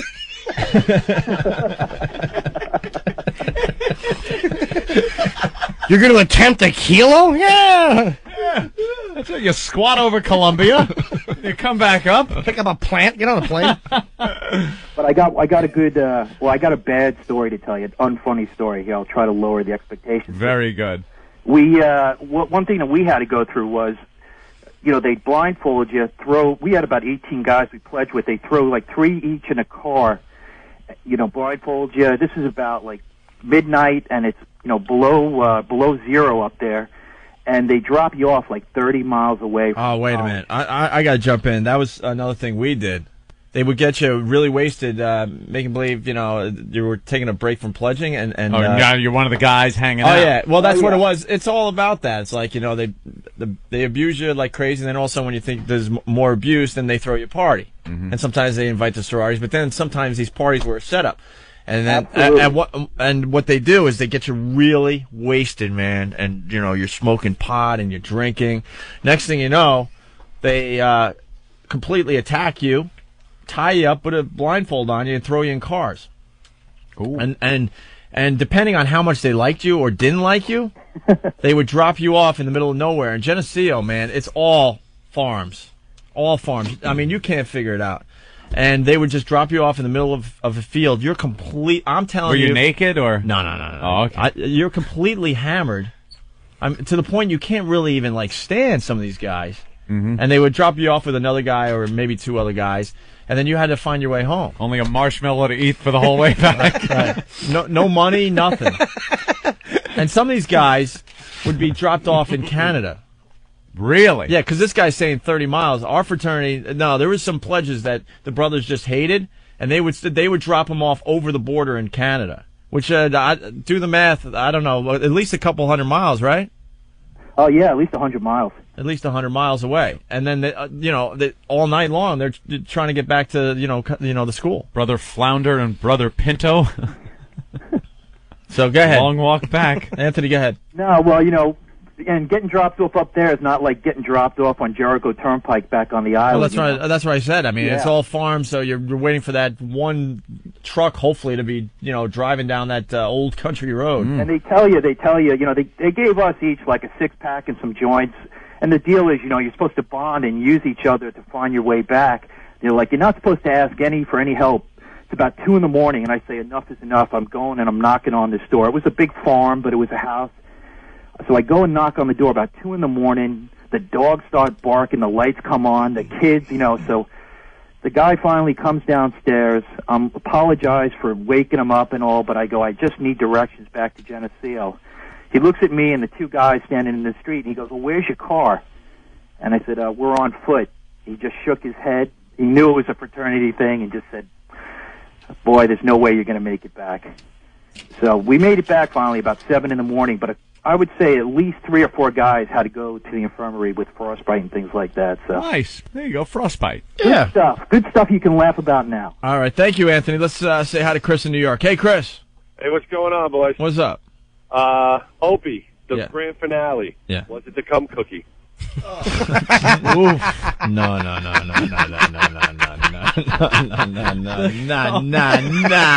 Come on. Put it in the middle. No, nothing like that. The cum cookie. No. Jim from Long Island, what's up? Crunch. Hey, what's up, Jim? Went to school up in Potsdam, and ID pledge is the best thing I ever did. Yeah. Did you have to do any of this weird gay crap? I started getting into it, and then that's when I left. The semester ID pledge, someone in the other school in town died, and then later on, I went to move to a house with my friends. We had better parties than the fraternity. So, all right. How did he die? He had so many marshmallows in his ass they began to leak into his brain. You're obsessed with this marshmallow thing. Out of sugar poisoning. So anyway, this pledge tells a vicious beating, Anthony. The victim of a twisted hazing ritual told a Queens jury yesterday he urinated blood and suffered seizures after 3 members of a St. John's frat pummeled him on the buttocks with a 2-pound paddle. Ooh. Once again with the paddle. Paddling an ass. The beatings were punishment for slip-ups during hardcore drill sessions in an off-campus park, said Brian. We had to recite history, poems, and if we were incorrect or we messed up, we'd get paddled. If you bobbled your words when you spoke, if you recited a poem wrong, history wrong, or answered a question wrong, you got hit. Oh, my God, you bobble your words. Imagine the Collins' ass would look like chopped meat. Colin Quinn? Yeah. The 3 face up to 7 years in prison for the assaults, which allegedly took place in June. This fraternity has a policy that forbids hazing, Anthony. Oh. It's still going on, though. They have to tell the campus that, oh, no, our fraternity doesn't do the hazing. And, he was in the hospital for like 3 months with all sorts of kidney problems and urinating blood and all that. Yeah, if you're not doing something that's extremely gay, you're doing something that could probably kill somebody or send them to the hospital. He's getting paddled. Getting paddled is gayer than the marshmallow thing is really humiliating and silly. Gay. Well, you could call it silly. That's one word. Dude. Yeah. Gay. I wasn't naked. You picked him up with your ass cheeks. It didn't mosey its way into your underwear. No, I had like this and then this. That's awful. And this. Oh. Because your mule wasn't showing. Because No. you had just slipped the boyish stain with nervous sweat. Your yam bag was bouncing off the marshmallow as you're just kind of bunny hopping. With your socks and sneakers. A marshmallow hanging. Ugh. You get caught up in hair. Something. Get all sticky. I don't remember. Yeah. Would you do that, Ant? I would. No, Ant. No. I would so not even be Listen, within a 100-mile blast radius of whatever was going on. Listen, this was. She's my daughter interns. Interning is the biggest fucking scam in the business. No kidding. My daughter interns around, for like a shoe company, a big distributor, and I'm going, it's fucking like slavery. They do all the work for free. What a scam. My daughter said she's 20. She interned. She goes, you know what? I'm going to hire an intern for me. She's trying to get someone to intern her interning. For her internship? Yes. She's trying to find someone to do it for her. Like an intern for Kramerica. Sure. It's just Seinfeld. Of course. Rich. What? So you got a daughter, but it's not like interning is nothing. Don't you get to put it on an application for a job, your resume, things like that. credits. Anthony, And you get, hold on a minute. I got to jump in. Yeah. You want to go down the list of interns we've had over the years and how many are actually in the business? Oh, Yeah, but you can't be a Sam Roberts might be the only one. You can't be a shit intern and then be like, well, I technically interned, so I don't have a Sam, job. do you know any other intern we've had in the last 8 years that is actually in the business? Just Sal. Oh. And that really says There's something. there's a big drop off right there. I hear from guys here and there that are sort of doing okay after their internship here, but they're not doing radio shows. I mean, I guess I could use the credits for another occupation, right? I mean, they're school credits. I would think if you have a resume and you're going around, it says, I did an internship at this, here were my duties, things like that. It's got, can't hurt. You can use the Dumb time resume. to meet people. And then networking, sure, you're meeting people. And then the owner that you're applying for says, this all looks great, but my nephew, who's an alcoholic, I think can do it a lot better. He's got the gig. Yeah. Well, keep your application on file. Yeah, the position no longer exists. We just have the interns do it for free. Yeah. We don't need to hire anybody. Coincidentally, I see you're an intern here. An even bigger scam, and I had to do this when I was in Rochester, I think there's a lot of people are going to be able to relate to this one, was temp to hire. Oh, yeah. I was a temp to hire for Xerox. I was hired by Xerox, technically. It wasn't a temporary position. It was a full-time fucking job. And they would just kind of like dangle the hire part over your fucking head. And the reason was they didn't have to pay for health insurance and all these other benefits. Nice. It was called temp to hire, but it was bullshit. It wasn't like they hired and said, we need you for a week or two. It's like, no, here's a job. And I would go, when does it end? Oh, it doesn't end. And I'm like, well, then why is it a temp to hire job? Yeah. They could pay you less and give you no health insurance. Companies get away with murder. I'm not sure if they're getting away with that one as much as they used to, 20 some odd years ago. That's bullshit. They probably passed a law. You would think, right? Well, At Xerox workforce up in Rochester, there was a shitload of temp to hire. I mean, a lot. It wasn't just a little bit. Go ahead. Did the real employees look down on the temp to hires? No, we're all just losers. There was just we were in shipping and receiving. I'm not making it sound like I had some amazing fucking shipping and job that really receiving. mattered. But still, the shipping and receiving people need health insurance too. Obviously, they probably need it more than. What did we do? Packing peanuts. We played ping pong. Oh, so maybe I shouldn't bitch. Shipping, receiving, and ping pong. And then we learned quickly how to drive the forklifts, which was a lot of fun because we fucked around with that. Oh yeah, I officially wasn't supposed to be driving the forklift. No, forklifts are made to have fun on job sites. We got in extremely hungover because it was the days when the Opester was partying with the rest of them. So you'd come to work. Everyone knows this shit. You're fucking 2-3 hours sleep, still drunk. You sit there. And we'd play ping pong and just shoot the shit and shit talk everyone, waiting for a fucking truck to come in. Then the truck would come in and we'd have to do the... Did you ever play in Hong Kong? There's a story I heard. And then we get the manifesto for the truck, go through all that, and then back to ping pong. That's what happened. I was working in a warehouse, and they said, you are not allowed on the forklift. You're not allowed. Oh, wow. And I went out for lunch and got high, and came back, decided to take the forklift for a ride. And I just crashed and took all these fucking rows of I mean, it was a major accident. Yeah. And on the spot, I got fired. Wow, on the spot. But I got fired from everywhere. Yeah. Everywhere. The temp to hire people are calling. Oh, my God. That makes the phones ring? Chris in Tampa, what's up? Hey, Al, how you guys doing? Hey, man. I work for a company that handles temp to hire positions, staffing company.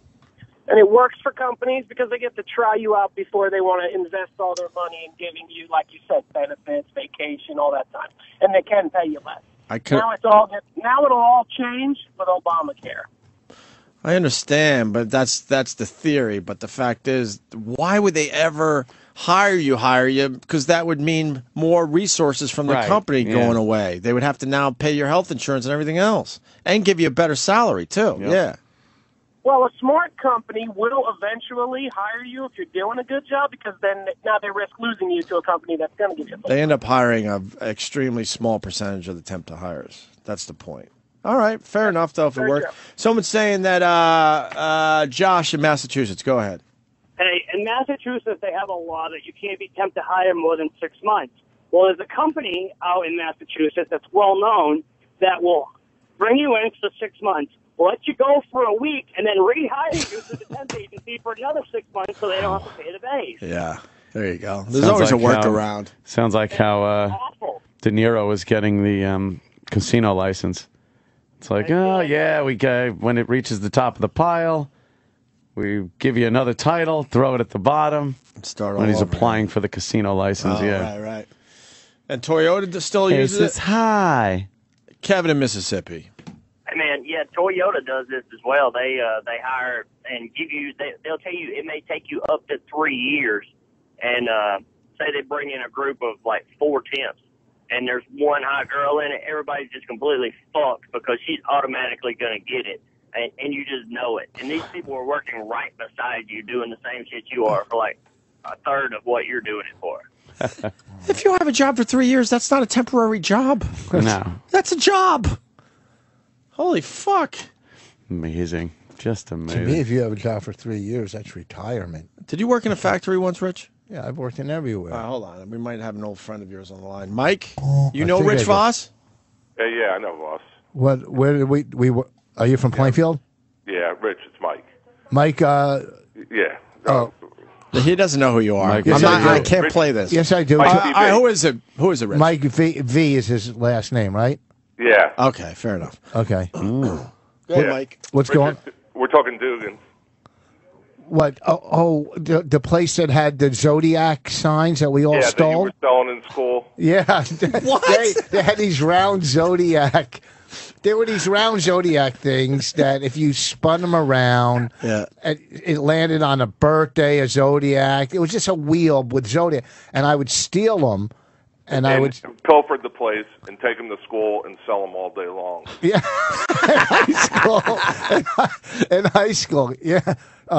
Yeah, I mean, I had to make money, back then. And is that where I got fired with the forklift? Was it Dugan's there? I think it No, was. he just fired you because you were stealing everything you did. See. Little thief. I think I owe Mike $80 from back in the day. Watch it, Rich.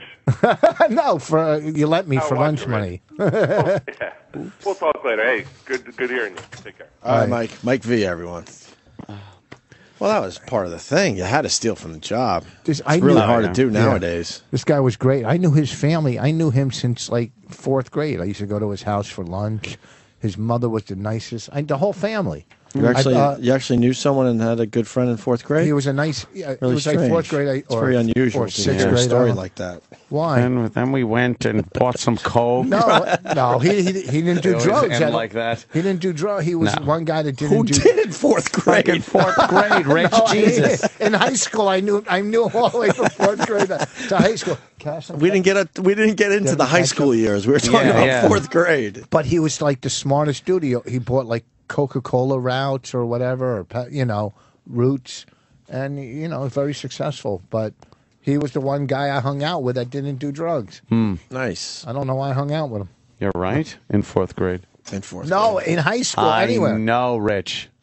Fucking just shooting up before kickball. And crazy. Who doesn't steal? That's a crazy town were brought up in. Who doesn't steal from, I said that. From the job. From yeah, work? I mean, especially... Little pilferings, all right. There's a little Zodiac. And I was selling them to a teacher. He was buying boxes and reselling them. Why did they have boxes of these things? They like this, boxes, and all these Zodiac wheels came in. Yeah, I it know was what like they 25. are. But why would they have so many? It was a big... I don't know. Why would they have so many bumper stickers coexist? Because people buy them. I was the candy kid. Did you have the candy kids? Oh, that came in with just candy, and then I would just hike the price, make it twice as much, and people would always fucking buy their M&Ms and their... You mean you would buy I was the candy kid. Yeah, I would buy sort of in bulk if I could find it, Oh, you did this too, Sam? Yeah, I used to go to Costco. Because for some reason, my junior high, I guess they didn't have a vending machine. So Yeah. I had candy, and people knew I had candy. I'm like, yeah, and I would fucking double the price. I was making good money for a kid. It would blow people's minds because the gum said 25 cents right on the pack, but obviously you buy in bulk, it's less than 25 cents. Right. So I would sell them 25 cents, 5 for $1. Oh, no, I would still hike it from there. And they go, Sam, you're not making any money. I'd be like, I know, just pick up 5 packs then. I'm not making a cent. So you were a candy kid, too? Oh, yeah. Big time. But then I moved on to being a bookie in high school. For real? Yeah, for the assistant basketball coach. I was on the team. Crazy shit. You know the That's a little fucking dangerous. football.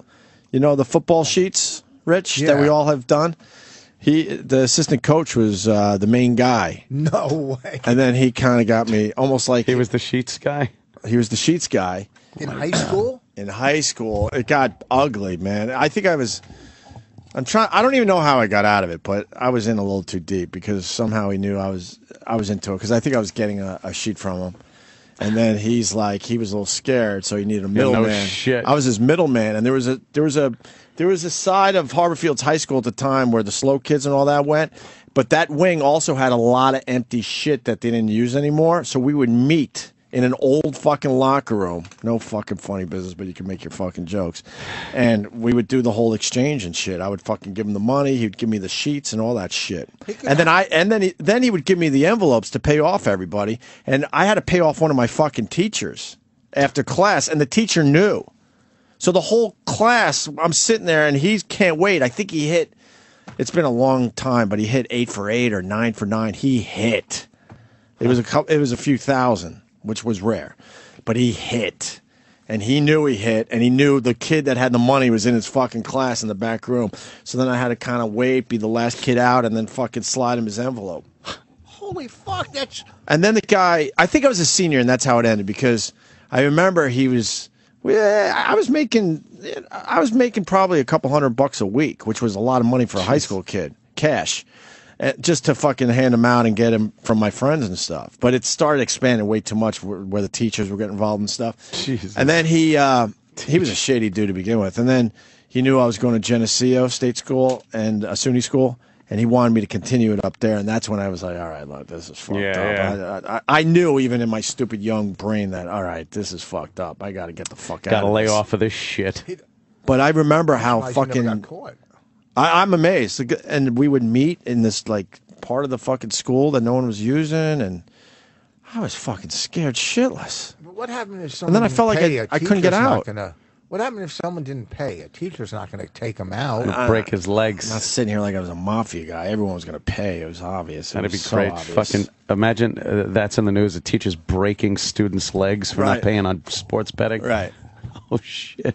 Yeah, the payouts were usually stupid money, dumb money. But this Yeah, one yeah. time, the teacher, and I don't remember what class he taught anymore, but he fucking hit, and I had to fucking pay him. Yeah, but you don't know the kids what they were bet. You knew what they were betting from their slips. Yeah. So yeah, it was a couple bucks here. It was $5, like $3, maybe you're $10. getting $5 from your fellow student, maybe. Yeah, Maybe but you're not 10 the only every once in a guy while. doing this for that teacher. There was probably 10 other kids In the school, you think? in the school in the Nah, I area. doubt in the school. Well, you think I went to a kind of a smaller high school. Harborfields was kind of small at the time. Maybe other schools. I mean, if Oh, he he was- might have been. Yeah, You sure. know.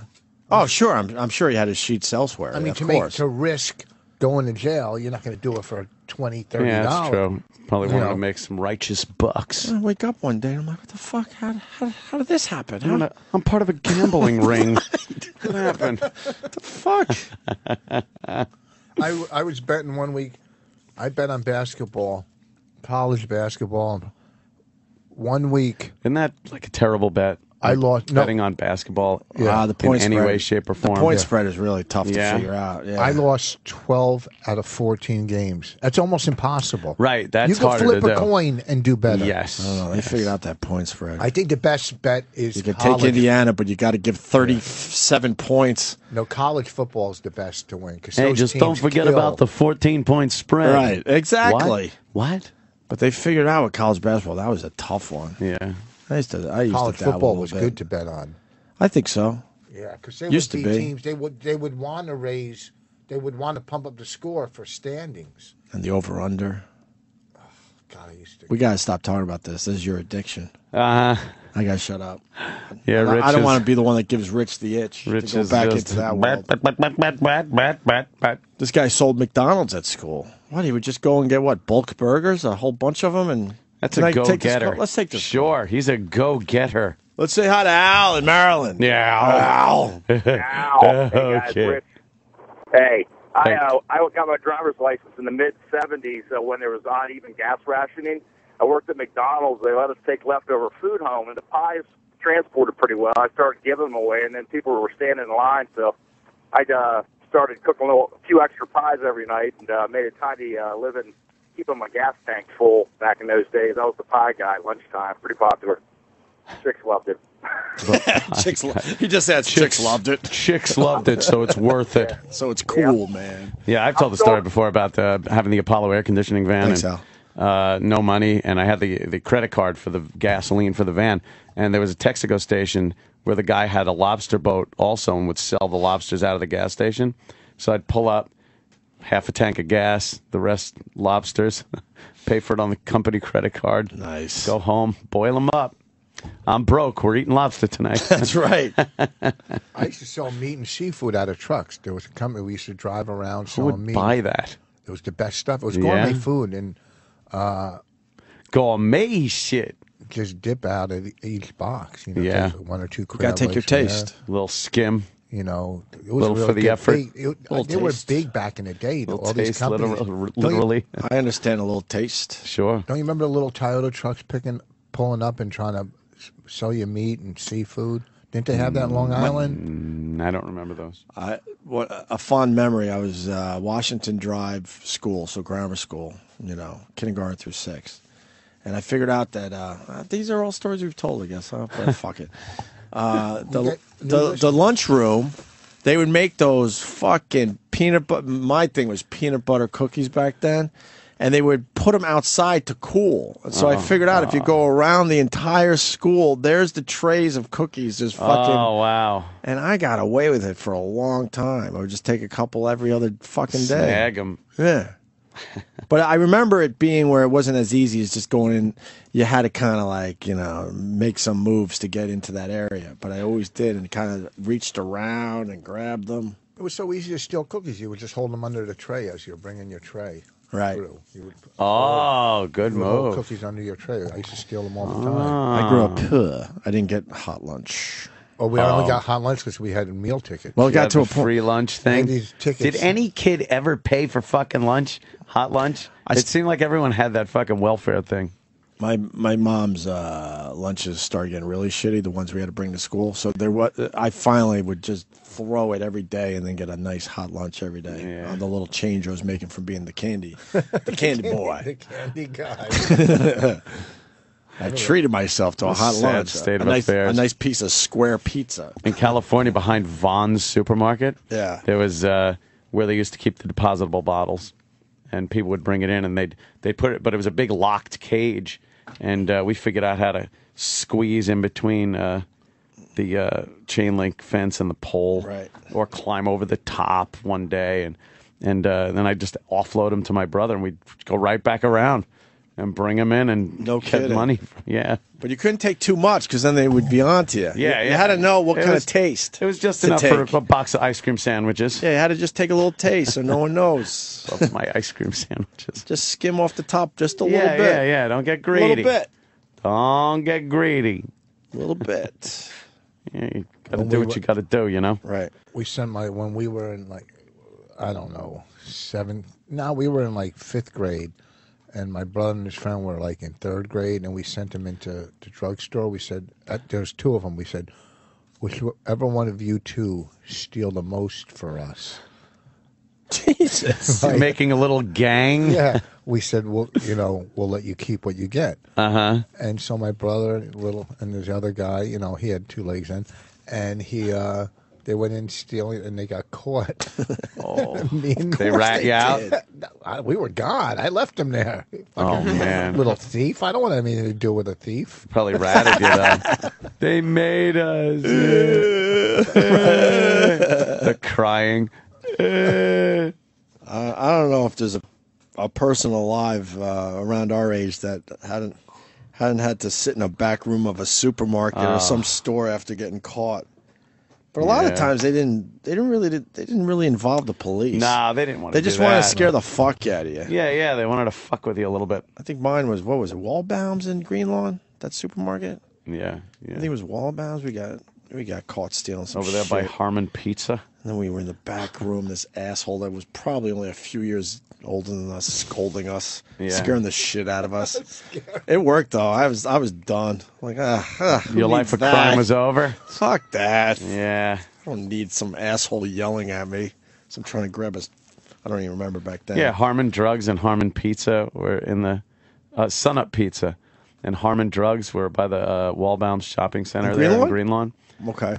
Yeah, that was where the pizza place we always used to go to. Me and Aunt lived in the same neighborhood, didn't know each other. Yeah. So weird. It was like, and then me. One town's up.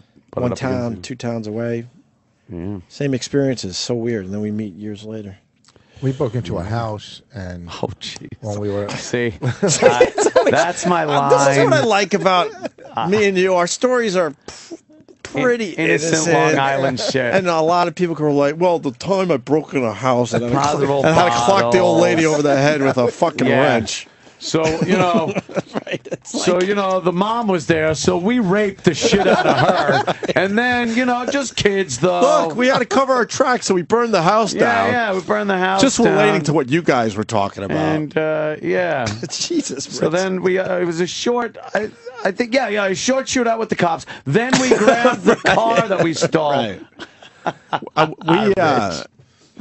We did... I did the mail thing for a little while, but that's crazy. Then you went to girls. What were you doing with mail? Were you stealing checks? No, not that bad. Christmas cards with money in them? Yeah, stuff like that. You always knew which ones had the money in it. Oh, yeah. Well, the Christmas cards. That was very short-lived. That was fucking, now you're getting crazy. Yeah. Well, how about this? Because I had a paper route, so I was like, But I wouldn't take it from the houses that I was delivering papers to. There were all those assholes that didn't want the paper. Right. So, and everyone knew I should be in the neighborhood, so they wouldn't question anything. No suspicion. That was short-lived. I want to go on record. That one was really short-lived. That was like, this is nuts. How about this is crazy. Yeah, that's kind of... Yeah. How about the people... How about they send you... No, what about the house you broke into, Rich? Yeah. Well, when we broke, they used to let us use their trampoline. We'd get off the bus and get on the trampoline and play in their backyard because they had a big fucking mansion. And then I don't know, it was me and Alvin or me or Stanley. It was fucking Alvin and Stanley. What was this? Fucking Bowery Boys? Who are you out with? The Little Rascals? I don't know. We go, let's get in. Let's go inside, see what we can fucking find. And, and we're walking around, and and then I said, fuck it, let's just get something to eat. We went in the kitchen. And then You're one of those thieves. We didn't know what to really steal. We saw some cool Hot Wheels and shit, but, we weren't old enough to go look for jewelry or something. Or you wouldn't even know. The thing is, you wouldn't know where to off it. Yeah, we weren't old kids don't enough. have fences. We were only in 6th and 7th grade. We're just doing our first B&E. So where do you find a first B&E? So I think we ended up making sandwiches and fuck that. We made some sandwiches. You stole sandwiches then. We made sandwiches, and then I think there was a maid was there in sauce or something. So we ran. Oh boy. And it's fucking it was kind of mean because they did let us use their trampoline. But you would think if they're letting us use a trampoline, they would have refreshments out there for us. You'd think. You would think. I'll tell you the scam that I don't know who these greeting card companies and flower seeds that they wanted you to sell. Do they they would send. I got slammed by a wave, and I think I broke my nose. You saw the picture. It looks Yeah, like I a know. broken nose, right? I never went. You would think I would go to the doctor, but fuck that. They can't do anything to a broken nose. I wasn't going to go to a doctor. Huh? Why go to a doctor? Yeah, pay that kind of money. He'll fuck you up later in life. I broke my nose 3 times, I'm up and to now 2 it's now. fucked up. You're going to be breathing like Chuck Liddell in 2 years. You broke your nose 3 times? 3 times, yeah. But I thought I paralyzed myself. I haven't even talked about this on the air. How many times was that on a hard cock? for a steak. Twice. Twice. Where does a 9-year-old get a steak from?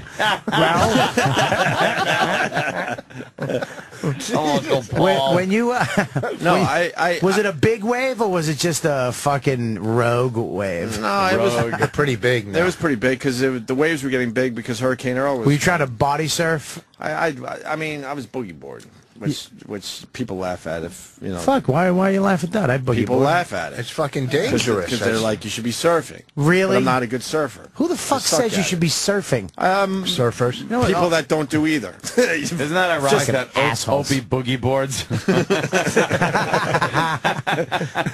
I got allergies. My nostrils are very dry. It's kind of like waterboarding. I've been trying. It's how you get information out of a terrorist suspect. You put boogers on him until he talks. That would work for me. Oh, I hate that. No, I almost paralyzed myself. I got hit so fucking hard. The thought in my head went, you just fucking paralyzed yourself, you asshole. And I just had a moment on the beach with my son. First time at the ocean. We've taken video and pictures. And I'm like, all right, I'll see you guys a little bit. And went in the fucking surf. And I thought I paralyzed myself. I jumped up. Video. I jumped up waiting for my fucking legs to go jello because I assumed that it takes a couple seconds to swell up and kill it. See fucking Opie. Come here, Hudson. Let me tell you the story of how I got paralyzed at the beach. We had just been playing at the beach and I was holding you. Then I went to go boogie board and I broke my neck. Gee, Dad, that's a terrible story. Here's a photo of before. We were having so much fun. Can you wipe my throat for me? Now please let me put this pen in my mouth so I can drive the wheelchair. Yeah, I fell in Say hello to your mother when you see her, because she would have left me. There's a guy saying the same thing. He got slammed and couldn't move for 10 or 15 seconds. Paralyzed Indian. You got water on you. Fucking chip. No, it turned out to be the scariest second of my life. I got attacked by a I'm wave. not even joking. Scariest second of my life. I really thought I fucking paralyzed myself. I heard a crunch in my neck, the whole thing. My neck still hurts. I didn't get that checked out either. Why would you? Fucked up my shoulder, fucked up my nose, fucked up my lip, fucked up my ear. I got hit by a wave in Aruba. It dragged me on the bottom and just along my face. It gives you a rug burn. It gave me the face burn all over my face. And then it ripped my shorts off. But I'm literally. Was that an uncle? I'm on. Uncle Wavy. I'm on the shore, like right. They brought me right up to the shore, and it ripped my shorts off. Did people try pushing you back in the water? You know, I saw 3 other ones coming, but not that one.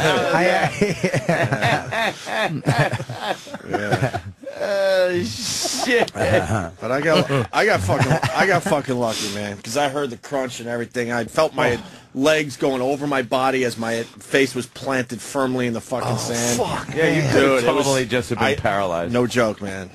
You totally could have just been paralyzed. And as I'm in the water, I'm like, you just fucking paralyzed yourself, you idiot. Yeah, I know a dude that dove into a pool into the low end and just. We all know that guy. Paralyzed? Yeah, we all know one of those guys. Brother man, brother man. It's the Opie and Anthony show. We're just having to stare at Opie's eyes moving back and forth. It's the Opie show. The console. Oh shit! You guys want to hang around? Oh no! Yeah. Again, I have no guests today. Yeah. Everyone's too uncomfortable to come in. We're all trying to be funny. He's just sitting there in a chair with a big blanket over him. Oh no! He's smiling. Like, hey, pal. He has to type in ha ha. Or he smiles. Were you going to say something, buddy?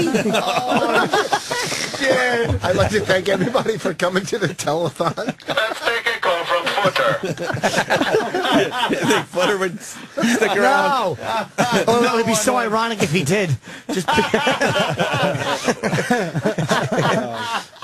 so glad I shared that scary story with everybody today.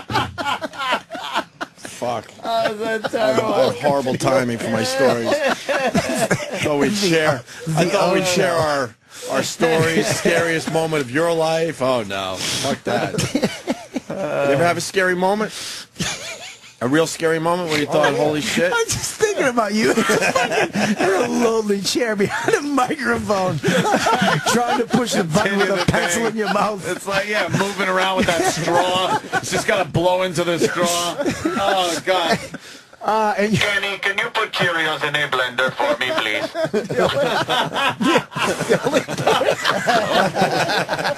Okay, Paralyzed, GH. Kenny would be loyal. No, I think Kenny would be a little less nice. Could you wait a goddamn second? It's not like you're going anywhere. The intern could just write shit on your forehead.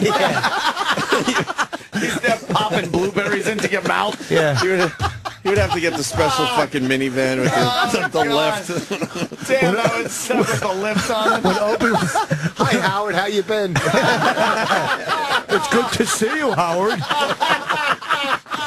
If Ronnie ever takes a day off, I can drive. What do you need to eat, HS?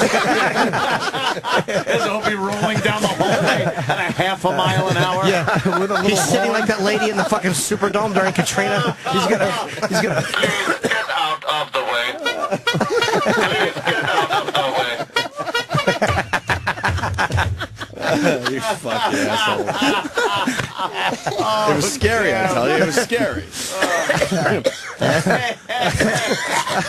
oh, Jesus. Wow, boy. What the fuck just happened? Was that a was that your old teeth? No. Here's how the conversation would go. Kenny, what do I want today? Legs.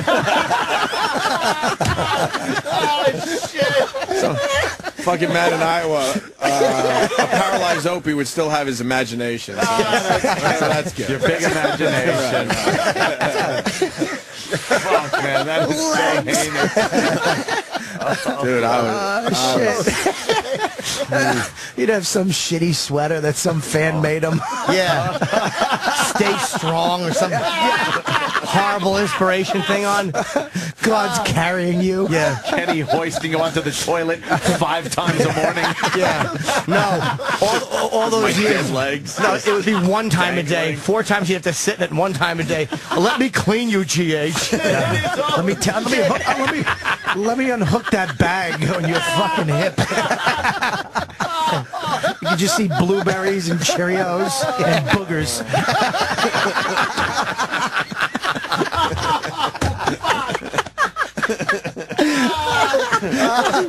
Today's show, let's get today's show, stem cell research.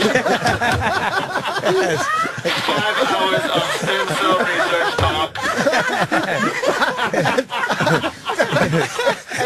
And every show would end with him going, all kidding aside, appreciate what you have while you have it. You'd have to build me a ramp contest. You and fucking Stern's limo will be going down to the exact same elevator.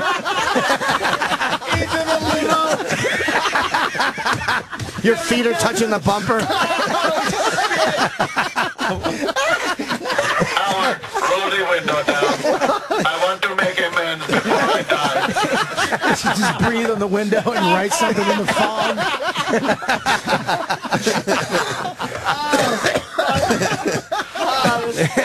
David in D.C. goes, this show used to be so much better than when everyone could walk. The callers would be like that. Yeah, I remember when Opie walked, it was so much better. You guys So much better now. before we had to do everything through a straw. Oh, it's horrible. I'm so glad I shared my scariest moment of my life. I can now say what my scariest moment of my life was. So glad I shared that with you today. This asshole crew. Shit. Oh, my God. Shit. So, man, The virus, the Bed Sores and Anthony show.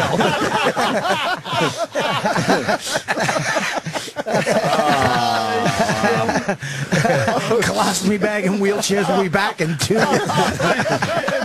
Well, we got Patrick in Louisiana. Patrick. Yeah, I think we need to put a wow sticker, a wheel 'em out Wednesday. Wheel 'em out Wednesday. Let's say hi to Brian in Pennsylvania. Brian. Brian! Opie, this could be your worst week. They turned on you like a pack of wolves. This is the second time this week. Conversation's fucking on. Your imagination. Yeah, the imagination line will Not go away anytime soon. Oh, man, my is that God. horrible? That is a fucking million. Oh. That's funny. Fuck, man. Yeah, well, what are you gonna do? There's a million new. My brother's building a ramp at F.H. Riley for me. I haven't gone there in 8 months. It makes him too sad because FH's feet and hands. Fucking handicapped. Can you please put that steak in the blender for me, brother? Well, at least I get good parking spaces. These live events are over the phone. You see Kenny running through an airport with him over his shoulder. There's a video of me falling down the steps in my chair. It's going viral. God, I wish I could do the voice. Mongo the trucker. Mongo! Some homeless guy would say, treat yourself now, motherfucker. We'd have to lift your little leg and smash it into a cake for all time's sake. My Twitter feature, Opie's legs. There'd be sunset pictures from a parking lot because you couldn't get your wheelchair on the sand. All right. No, it's not a sunset, it's a light being dimmed because he can't leave the house. The nurse would dim the light nicely. Yay. Fuck you. Fuck you. Fuck you. Oh, Fuck my you. God. Fuck you. Fisherman is saying all of Opie's Eyes videos would be dolly shots. There'd be two fucking Perfect dolly shots. but there'd be 2 shoe tips in every shot. Like Mystery Science Theater. 2 pristine shoes. And you're just hearing...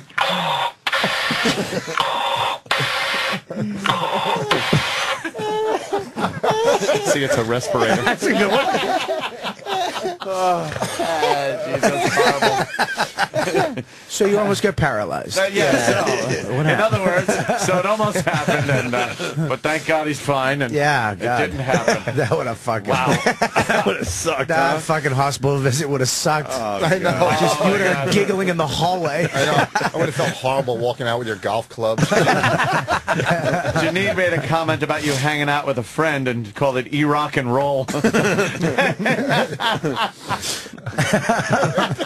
Oh boy, would E-Rock fucking... Oh, E-rock would be pushing your ass. No, he wouldn't. No, he wouldn't. E-Rock, could you push me? No, I'm too fat, remember? I'm too fat to push you. E-Rock, E-Rock, I could use some assistance in pushing me so I can... Yeah, right. That was a real funny joke. Yeah, you used to do that bit. What was it called? Peanut Butter Head. Yeah, that was fantastic. You remember Peanut Butter Head? Go fuck yourself. Yeah, I have to go to the bathroom. Remember the time you made me smell fucking Voss's ear? Fuck you. You will eat parakeet meat. Just people blowing into his straw, making him drive into the wall. Voss has to put the back of his ear up to his straw so he can smell it. Bit over. Bit over. And that's how that Oh ends. man, that's the sound of that chair getting pushed through a patio fucking window. And it's back on. Oopsie daisy. Just be at Anthony's party and he'd be floating in the pool up to his neck all night. It's raining, we're all inside having some laughs. Where's Ope? Oh no. I thought you... Please open the door. Please open the door. Oil can. We can play closest to Opie's head with the football.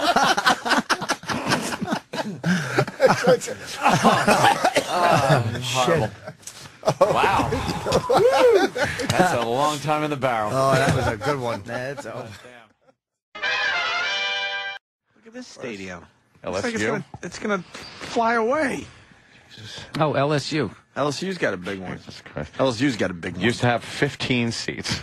I know. Yeah. Yeah, and then they added that and whatever the hell. They got another, like an Olympic track. Dome. Yeah. And then what they do now, like they did in Dallas, they put the huge fucking screen in, and then these things could be as big as your imagination, right? That's big as your imagination. Well, Jesus. No, hold on. Mr. Wizard wants to make a point. Let Willy Wonka talk. I think you guys are being too hard on him. Continue your point, Opie. Yeah, exactly. Yeah. How big can a boy dream? Go. Thank God I just returned from vacation, so you can't see how red I am right now. Thank God it's covered up by the fine sunburn I got the last 2 weeks. Oh, they're calling you Doug Henning. Oh, God. As big as your imagination. That's a big stadium. It's got a big imagination. Oh, boy.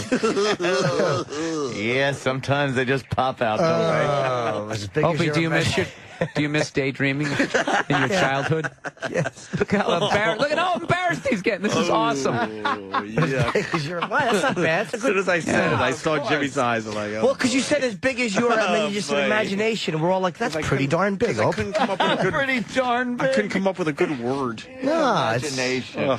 Sure. Look at Opie trying to look at the TVs, just avoiding any sort of eye contact. I'm not looking at you, Bill. It's all right.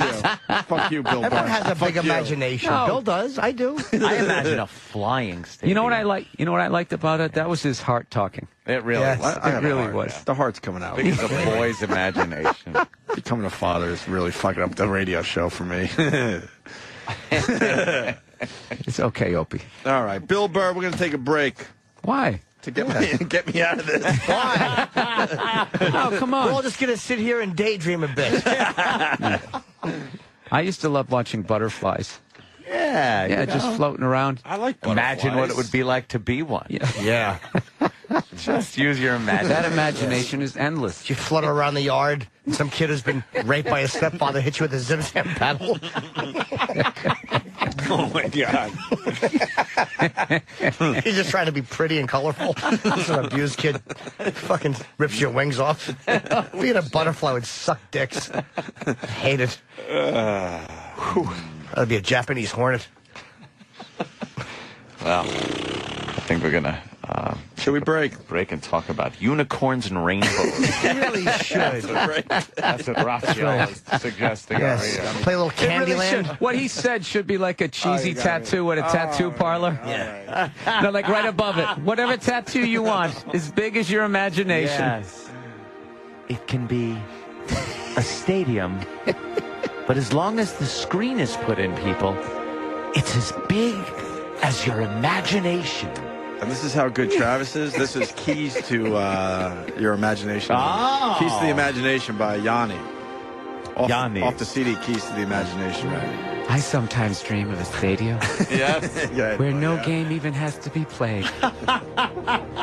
It just brings people together. Yes. You can think these things too, if you use your imagination. The power of imagination. I imagine that one set of the stands is on the Pacific Ocean and one set is on the Atlantic Ocean, and we're all watching the game together. That is as big as you can imagine. That's my imagination. There would be no losers. Everyone would win. It's always a tie. Travis, you know what I imagine? You rewinding and playing Opie saying that. Why? I think it's good to hear. Why can't you inspire us twice? Look at Opie. Yes. Let's just hear it again. Oh, my God. Opie, Mr. Rogers Hughes. Find that clip or you're going to imagine my fist in your gums.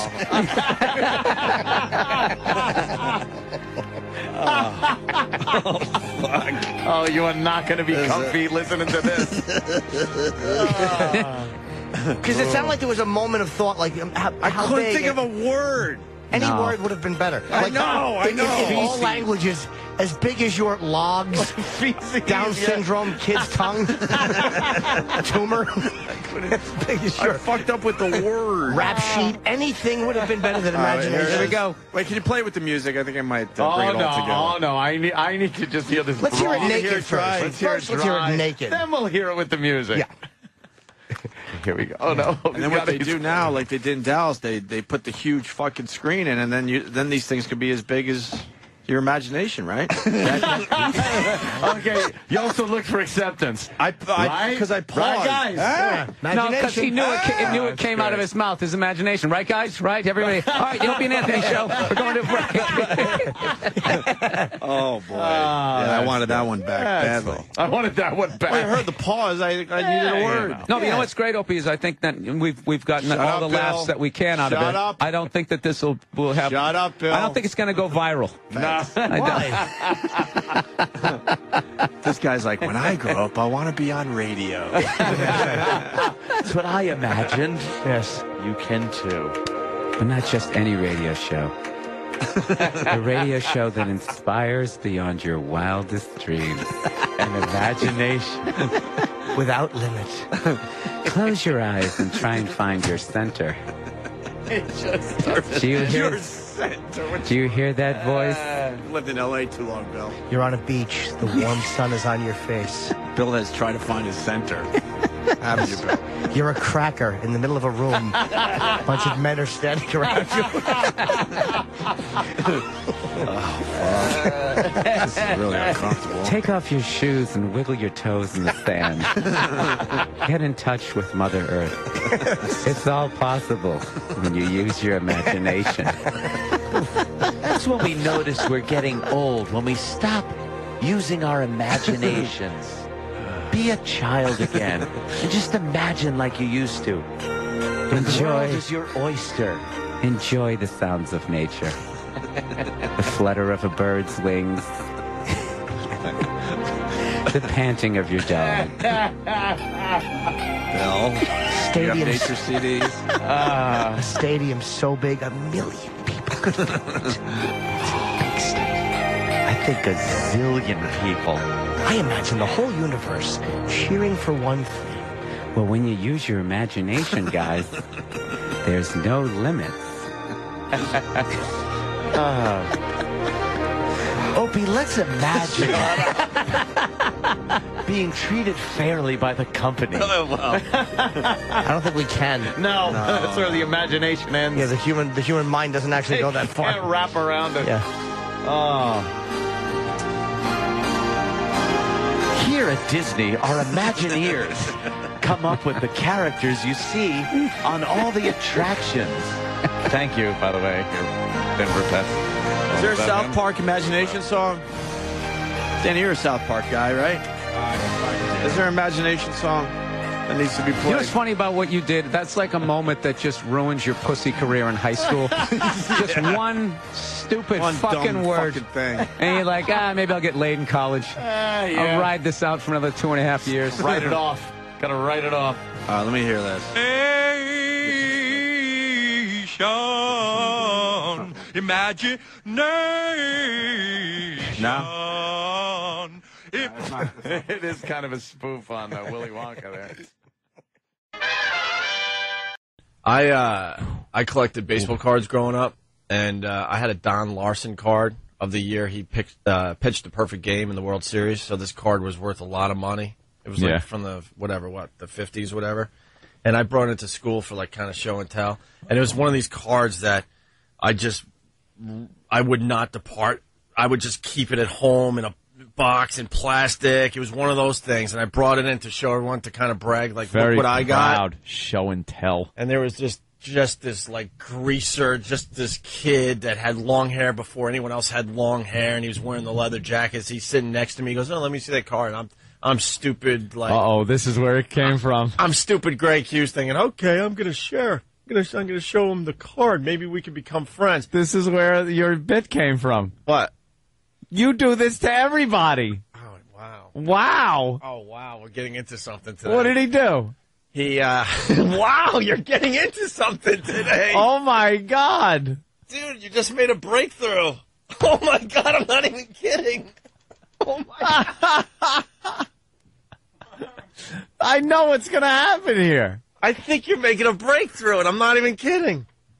Holy crap. That was very important to you. He pulls it out. This card was priceless. Don Larson, the year he pitched the perfect game, pulls it out of the plastic, and before I could even blink, takes a pen and goes, scribbles all over his face, making the card useless. Yeah. Useless. Worthless. Nothing. I proceeded to cry. Oh, no. Oh, how embarrassing. I proceeded to cry. And then destroy everything In that sight. anybody feels is of any value to them. Let me see that. Dude, I'm sweating. I think you made a breakthrough.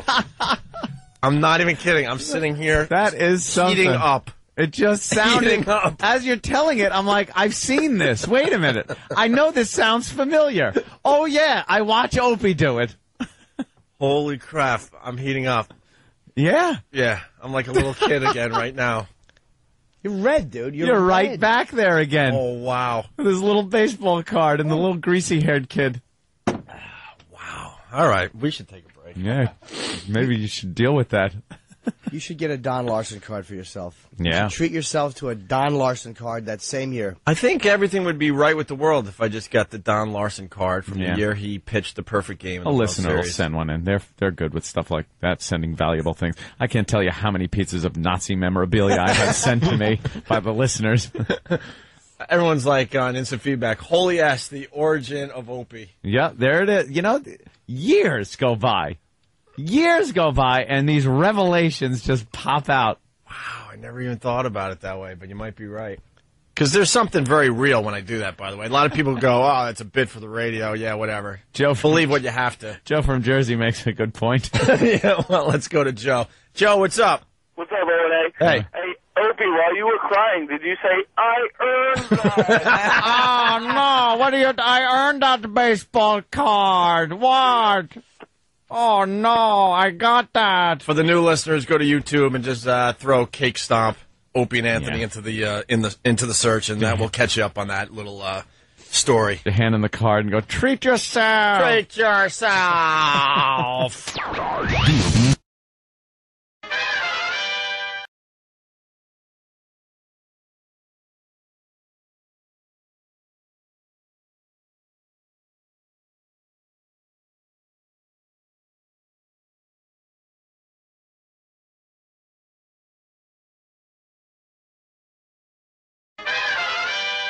Well, we got Erica in the studio.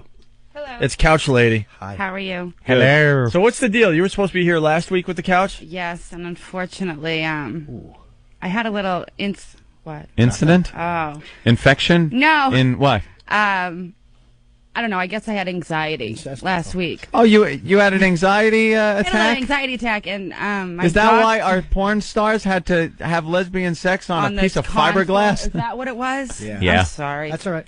So I was going to wake up really early in the morning and Wait, try are you to the same down. girl that was just sitting out there? Yeah. Oh, okay. Yeah. Yeah. Why? I was just wondering. Because there's other girls that have been walking through. Yeah. I guess he was a little confused. There's another girl sitting next to me that's blonde. Oh, I told okay. you there's a bunch of people out there now. Oh. I get you. Yeah. What's your name? Erica. Erica. So you own a furniture store? Well, we had a antique consignment shop for home furnishings, and we have a bunch of stuff. That But you were the we've same had. girl sitting right there. Yeah. Like, I right- told you. Huh. Are you married? No. Oh, nice. I don't know. she Getting doesn't- married. Oh, that's not nice. Could you tell us more about the furniture store? It's closed.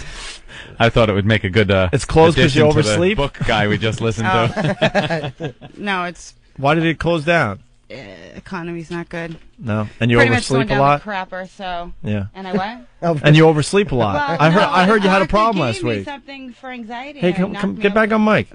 Knocked me out cold, and I just did not wake up. Really? Wait, who So gave you this needless to medicine? say, my doctor. Right. And so you had some anxiety, and he gave you something Yeah. to and make you I- sleep. Yeah, he goes, here, take one of these. I'm like, What were you okay. anxious about? Well, we've things and Yeah? just things? whatever. And I took one and it knocked me out cold for like 12 hours straight, and I Same apologized. girl, huh? It worked. You weren't anxious for 12 hours. Yeah, exactly. There's something about this glass. Kind of works. Is what I'm Oh, thinking. oh, the couch Oh, is here coming. comes the lesbian couch that Nice. Erica brought in. We're having a ceremony. Do we have any, music that we could play? We should have thought ahead of time. Lesbian couch music, Maybe Opie? little Katie Lang. What do you want, a polka? I think there's like a heart filter on that glass or something. I'm gonna. A what? Like, in the heart videos. Oh, All right, where's the couch? very nice. Jim's on the lesbian couch. You bet I am. You want to Oh. explain what the lesbian couch is for the people at home? You're the expert on couches. It's just a love seat, probably from the Yes, it late is. I love From seat. the late 80s. Late 80s? Probably late 80s. Only the No. best for your pals, Opie and Anthony. Early. I don't know exactly what year. It's Any just the stains last on year. it? No, it's clean. It's Where was clean? it all this time? Yeah, where was it for 20 years? Come on, tell the truth.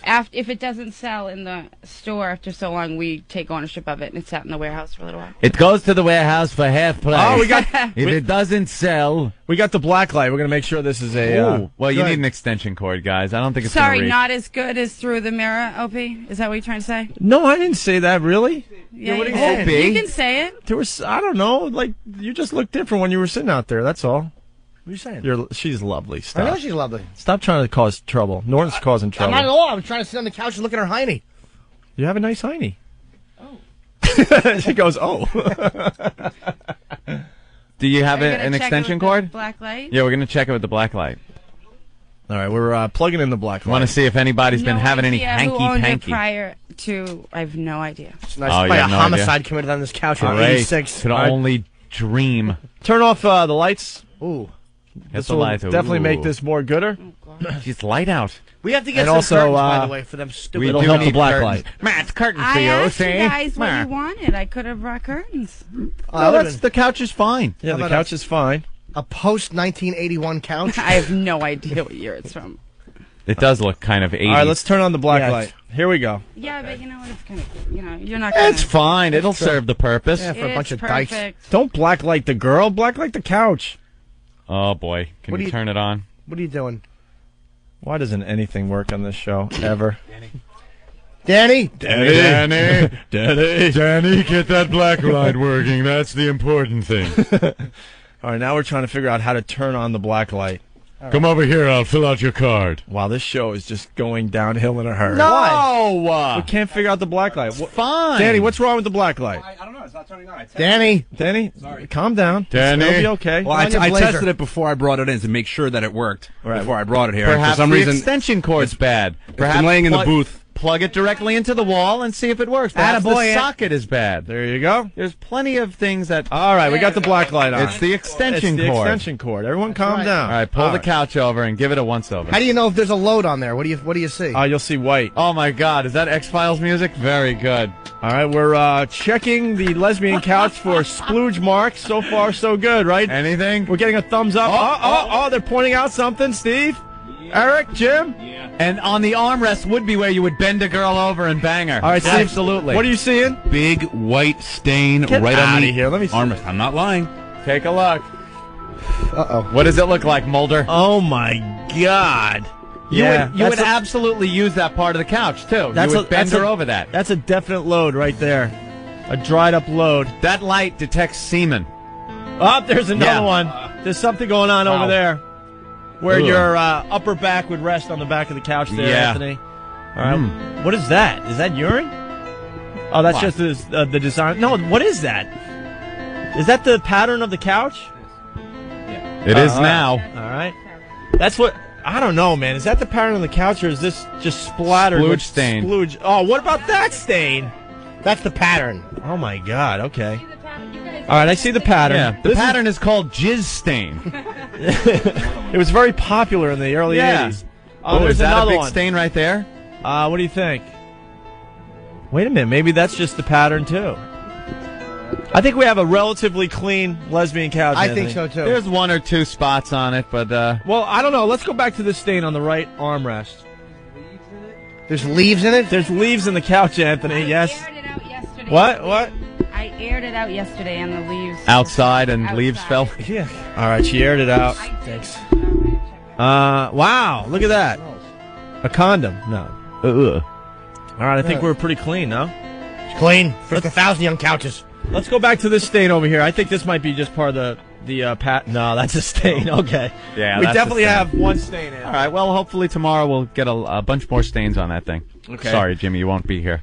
That Remember? was nice. I like that. The lights were out, the X-Files music playing, Yeah, I the like the weird lights out. black light on, like they're investigating something. Very nice. That was good. Well, guys, the show became more gooder today. We now have our lesbian couch back. Too Yeah. bad there's no lesbians here to use it. I know.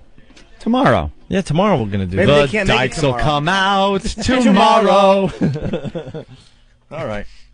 Well, I hope you appreciate it and Very much. use it often. So when are you getting married? I was supposed to get married this month. But what happened? Postpone it. Why? Why? Because of the store closing and other stuff, so we decided to push it off to the summer. What was the other stuff? Did he bring it up to you? Oh, Like- no, it had nothing to do with Ben. No? He didn't bring it up to you and say, perhaps, the store No, closing, we should not at push all. this off?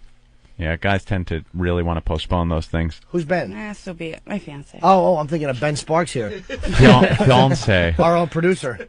So maybe he whipped out that big, delicious treat. It's not a big deal. No? No. It's one of those take it or leave it, married or not married things? Well, whatever will happen. Isn't it kind of an important thing, though, in life? It is, and You it should was be all kind of planned. excited about that, no? Yeah, you are, but you can't dwell on it. If it happened, you got to postpone. If it happens, it happens. If it happens, we're There's a gonna story eventually here. have it. Yeah. What's the story? Come on. How long you dating Share. Ben? I have been dating Ben for a little over 3 years. Okay. Ooh. His mom owns the store. The mom And- doesn't like you. Oh no, No? she's in New York. Oh. She's cool. It's just that the economy went down the shitter, and No, it didn't. people don't want to buy stuff that's Listen to Bush. It used. didn't. It's got Everything's leaves fine. on it, yeah. Yeah, they want to buy new stuff and not pay 2 years and no interest, so they don't want to go spend Oh, their it money. was used Because furniture. it's consignment shop. Exactly. It's all used stuff. Oh, Yeah. okay. People You know kind of what I'm want saying? new So- furniture. Yeah, they want their wanna furniture go without to the big splooge furniture stains on it. places. Right. They want clean furniture. They want to shop at Siemens, not have furniture with semen on it. Exactly. Right. God Right, I forbid got ya. they want clean stuff. Yeah. Yeah. All right. Do you have sales on Tuesday? Starting at noon. We're selling the best used furniture with the biggest splooge stains. This I'd Tuesday like it. night, come in for our splooge stain spectacular at Splooge Stains. No, of course it's not named Splooge Stains. Your store wasn't named Splooge Stains, was it? No. And I'm not going to say the name of the store. Okay. No. So Well- now things with Ben, you want to get married, but Oh, yeah, we're totally going to get married. We're now changing the entire concept of the wedding. We were going to do that typical, big reception and everyone sits down for a dinner and the photographer and the limo, that whole... Gonna tame it down? The whole wedding. Now it's going to be... Just get a tent in the No, backyard. that's what we're doing. We're going... Money was an issue, I'm not going to lie. Okay. Money was a total issue. So... Well, it sounds like it. just a tent with a bunch of load-stained Instead couches. of spending $30,000, we're going to cut it back probably to 10. Fine. So we'll Wow. just have a big fat party this summer. And All right. Sort of sounds like you're going through a tough time. no, I mean not necessarily. No? I'm getting through it. I'm fine.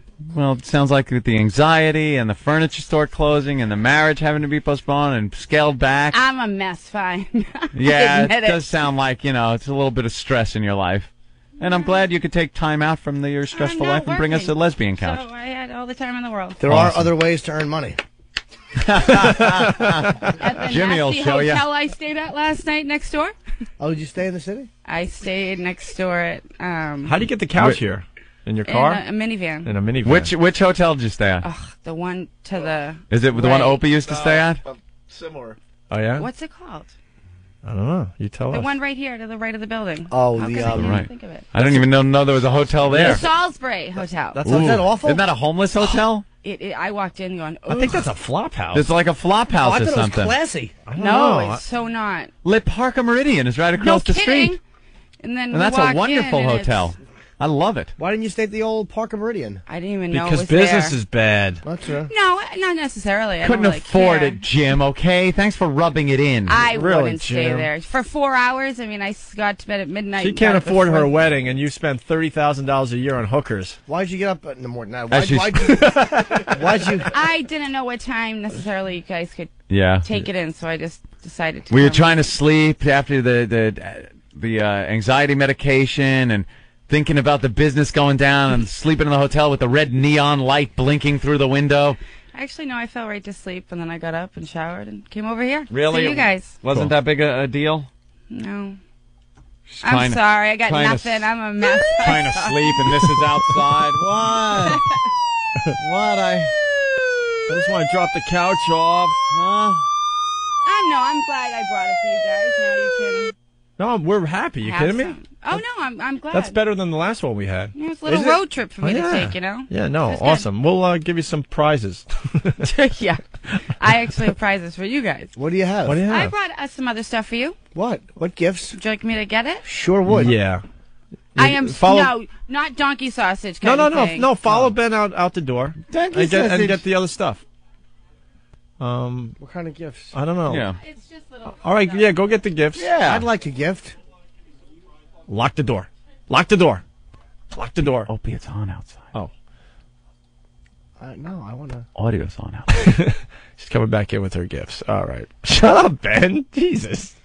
Ben's giggling like a nut out there. Bring her in. Bring her in. Bring the lady in with the gifts. Jesus. Bring in the present lady. Right? I'll hear the replay. Talk anything you want about me. I really don't care. That's what sucks about this show. They Don't get stupid replay. stupid replay. Doesn't offend me. Say No. All right. We like you, actually. Yeah. What kind of gifts? What do we got? It's a magazine. A Sync magazine that we're in? Fine gift. That we have? Huh? Do you want to sign it? The same. You want us to sign stuff? Gift. And what's with the pink Pink hat? hat? Is that a gift? Is that yours? Steve, we got a gift. No, like I said, the store's closed, and I listen all the time. So I heard a couple different things. So I went through the store and grabbed some stuff just for. All to righty. grab for you guys. All right, let's see what she's got for everybody. What do I have? Well, considering Buckle Opie in. has nothing to entertain with, I grabbed something. Uh-oh. Oh, it's not bad. What is it? Is it one of those things that's used for jacking off like in 10 to midnight? No, it's just Oh. a simple little dish that he can just throw on the table when Oh, he's and like chips can go in there? Wow. This is like a housewarming. Hey, you haven't got a housewarming Oh, gift yet, have boy. you? So you gave Opie something that It's is gay. breakable. I really, Oh, it's Jesus just Christ. grab some That's stuff. where we all get our gifts. Why would you give Opie something that he could perhaps accidentally drop? wait till You we could all have get washed it. it before you gave it to me. Jesus, just there's put leftover in dip in the dip Check part. the price tag on the back. She I spent took it off. $13.50 on me. Thank you. And then I got 2 beer pitchers for you guys in case. We might need pictures. That's hey, true. I just grabbed some stuff. Don't I don't understand. Don't be defensive. You're Yeah. bringing us gifts, and we Shitty gifts. appreciate them. I'll just smash this. No, he is the worst. What? I didn't You say are the anything. worst. All right, Wow, so- now that's a nice picture. It is a nice Is picture. it glass? No, it's This is it's good. that hard Oh, it's- plastic, right? It's plastic. Those are good to drink Oh, I- beer out of if you're starring I in Young thought it was Frankenstein. glass. All right, what's that? What do you got over there? Looks like a Claymore mine.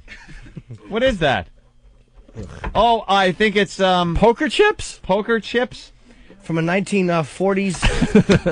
It's poker chips that Al Capone used. You obviously, can't get the, she obviously cover off. stopped at a garage There it sale is. on the It way looks down like to New poker York. chips in a hat box. Oh, they're in a hat box. Wow. I got some I don't know. You got any cards with those chips? Yeah. Oh, let's have a little hand just for Poker fun. I could sit here now and shuffle chips with one hand, Wow. like they do on the World Series of Poker. That's just wonderful. Oh, This is good. I'll bet there's a gift for Jim Norton in there. These probably sat on top of a 60s style folding poker table for years. I hate my gift. What is that? It's a joke because they were ranking on you. You had nothing. What is What's that? My gift stinks. Oh, wow. Oh, they're playing cards from the Moshasuck Valley Railroad Company. What the fuck is this? Wow, I guess there must be some more gifts in there. No, that's it. No? What? Wait, you got a beer pitcher for Jim? I just grabbed them for all of you to use. But what about Jim? But Jim? I don't. It's for everybody. But that's not fair. No, these are for everybody. It's not necessarily. I mean. But I don't drink alcohol. Exactly. Could someone open the window? Yeah, I'll take it back. All right. Name of the game is Texas Hold'em, boys. Ooh, we got chips and everything. Yeah. That would be great if they weren't that that pack wasn't missing aces. Card with little. There's not- Are there 52 in this? I don't think there's 52 cards Oh, this there. Should have second. never brought these in after Oh, donkey oh. sausage. At least the other pack of cards is still wrapped. Yeah. Yeah, I got one wrapped, one unwrapped. Would you gamble at the bus station on the way here? Yes, I did. And then this pack, because there's 4 decks of cards, both of these are still wrapped. Attaboy. I'd love to know where these came from. No idea. Where'd you get them? The store. What store? Her store. Someone probably brought I can't them in. imagine why the store's going under. I just can't fathom with little tidbits like this, little trinkets and knickknacks. Yeah, you might need better stuff in your store. Maybe that's what it is. Wow. You were selling this? There's plenty of stuff in there that was very nice. I bet. That's only the best for your pals, huh? You can throw it out the window. Opie, You stop can looking around. I know him. You break it. I'd be happy if I'm you just broke trying to it. figure out where I could break it. This No. place is so nice and No, new. This state-of-the-art studio that we're in. It's a bit. Opie doesn't really that the gang break from XM things. Satellite built for us, and Opie doesn't really break things. It's No, a joke. I never broke a thing in my life. It's a bit. Oh, the cards have little trains on them. Yeah, little choo-choos. Not the good kind of train. Well, if you haven't broken anything yet, you might as well, because it could be the first thing you break in the studio. You broke your mouse, but that could be the That's a second good thing. gift. You could have people over. You could put the dip in the one thing and the chips in the surrounding dish. Well, Martha Stewart. This Very stinks. good suggestion. All right, well, this is lovely. Thank you. Nice I'm gift. done. There's your couch. All right. Thank you for the couch and the gifts and everything. Oh, You're don't welcome. Why do you look so dejected? Yeah. I'm very happy. I play cards and now I have Yeah, chips now you and have choo-choo train cards. 2 packs of cards in a felt case. Yeah, the case is felt with some gold leaf trim on the side. That's right. It's like an old velour shirt I had when I was 8. Can I see those pictures? Yeah. Promise you're not going to break it. Don't I'll break break it. anything, No. Opie. No, I need the other one, too. That's not bad. Oh, I can't break this. No, why would you? It's glass. It is glass, right? People will... They're both real glass? Yeah, people Oh, will it's get plastic. hurt. I was ready to shout at that. No, I wasn't. I'm kidding. No. All right, Ben, thank you. Thank you very much. We got the lesbian couch, which we will use tomorrow. Opie got a nice gift, and Anthony got a nice gift, and I don't drink, but I have beer pitchers that I can share Right, with the you group. can put some Sure, soda you don't work pop for the in New York it. Times, do you? You can put some sody pop in it. Maybe I could have a Coke. All right, thank you. Oh, you're welcome, guys. Okay. Have a good one. Thank you. Wait, we have to take our picture, don't we? Okay, yeah. Yeah, we'll do that. Wait. No, don't. You're going to go right through that window. It's going to go through the control room window. No, Opie, oh my God, no. Opie, don't. Don't do it. She's still in there. Oh my God. No. You put dip in that. Put dip in and it. then you put the chips in the It's around not even there. washed out. It's nice. And you can Look at the remnants from the dip. From the This last was a going away party. great party, isn't it? When you have your little party on Sunday for football. Yeah. Why is this place so nice? There's nothing to break it on. Nah, don't drop it on the floor. Opie. Oh my God. Oh my You just gave Jaime a heart attack. Oh my God. Oh, Opie. Oh my God. You threw it. Oh my God. It's broken all over. Yeah, you got the little. Now you just separated. You can put the dip in that dish. All right, I'm not even looking out the window. I can't even look at her face now. Why? Because she gave you something and you fucking broke it. I didn't think it would break You that easily. It's ceramic. Yeah, it's rare when you throw ceramic on a hard floor that it breaks. I could see where you'd be confused. Oh my God. You are the worst human. She's ready for her picture with you, Ope. I can't even look outside. No. Why? Oh God. Not even smiling at all. I can't believe you. I cannot believe you. You can fix that. Little glue. Opie, look out the window. Look out the window. She's gonna cry. This is I'm not- sorry. Is she smiling? Yeah, you can put this right back together. This is not even that much damage. You know? All right, well. Oof. All right, well. Let's get out of this uncomfortable situation, please. She's really hurt. She is. And we're back with the Opie.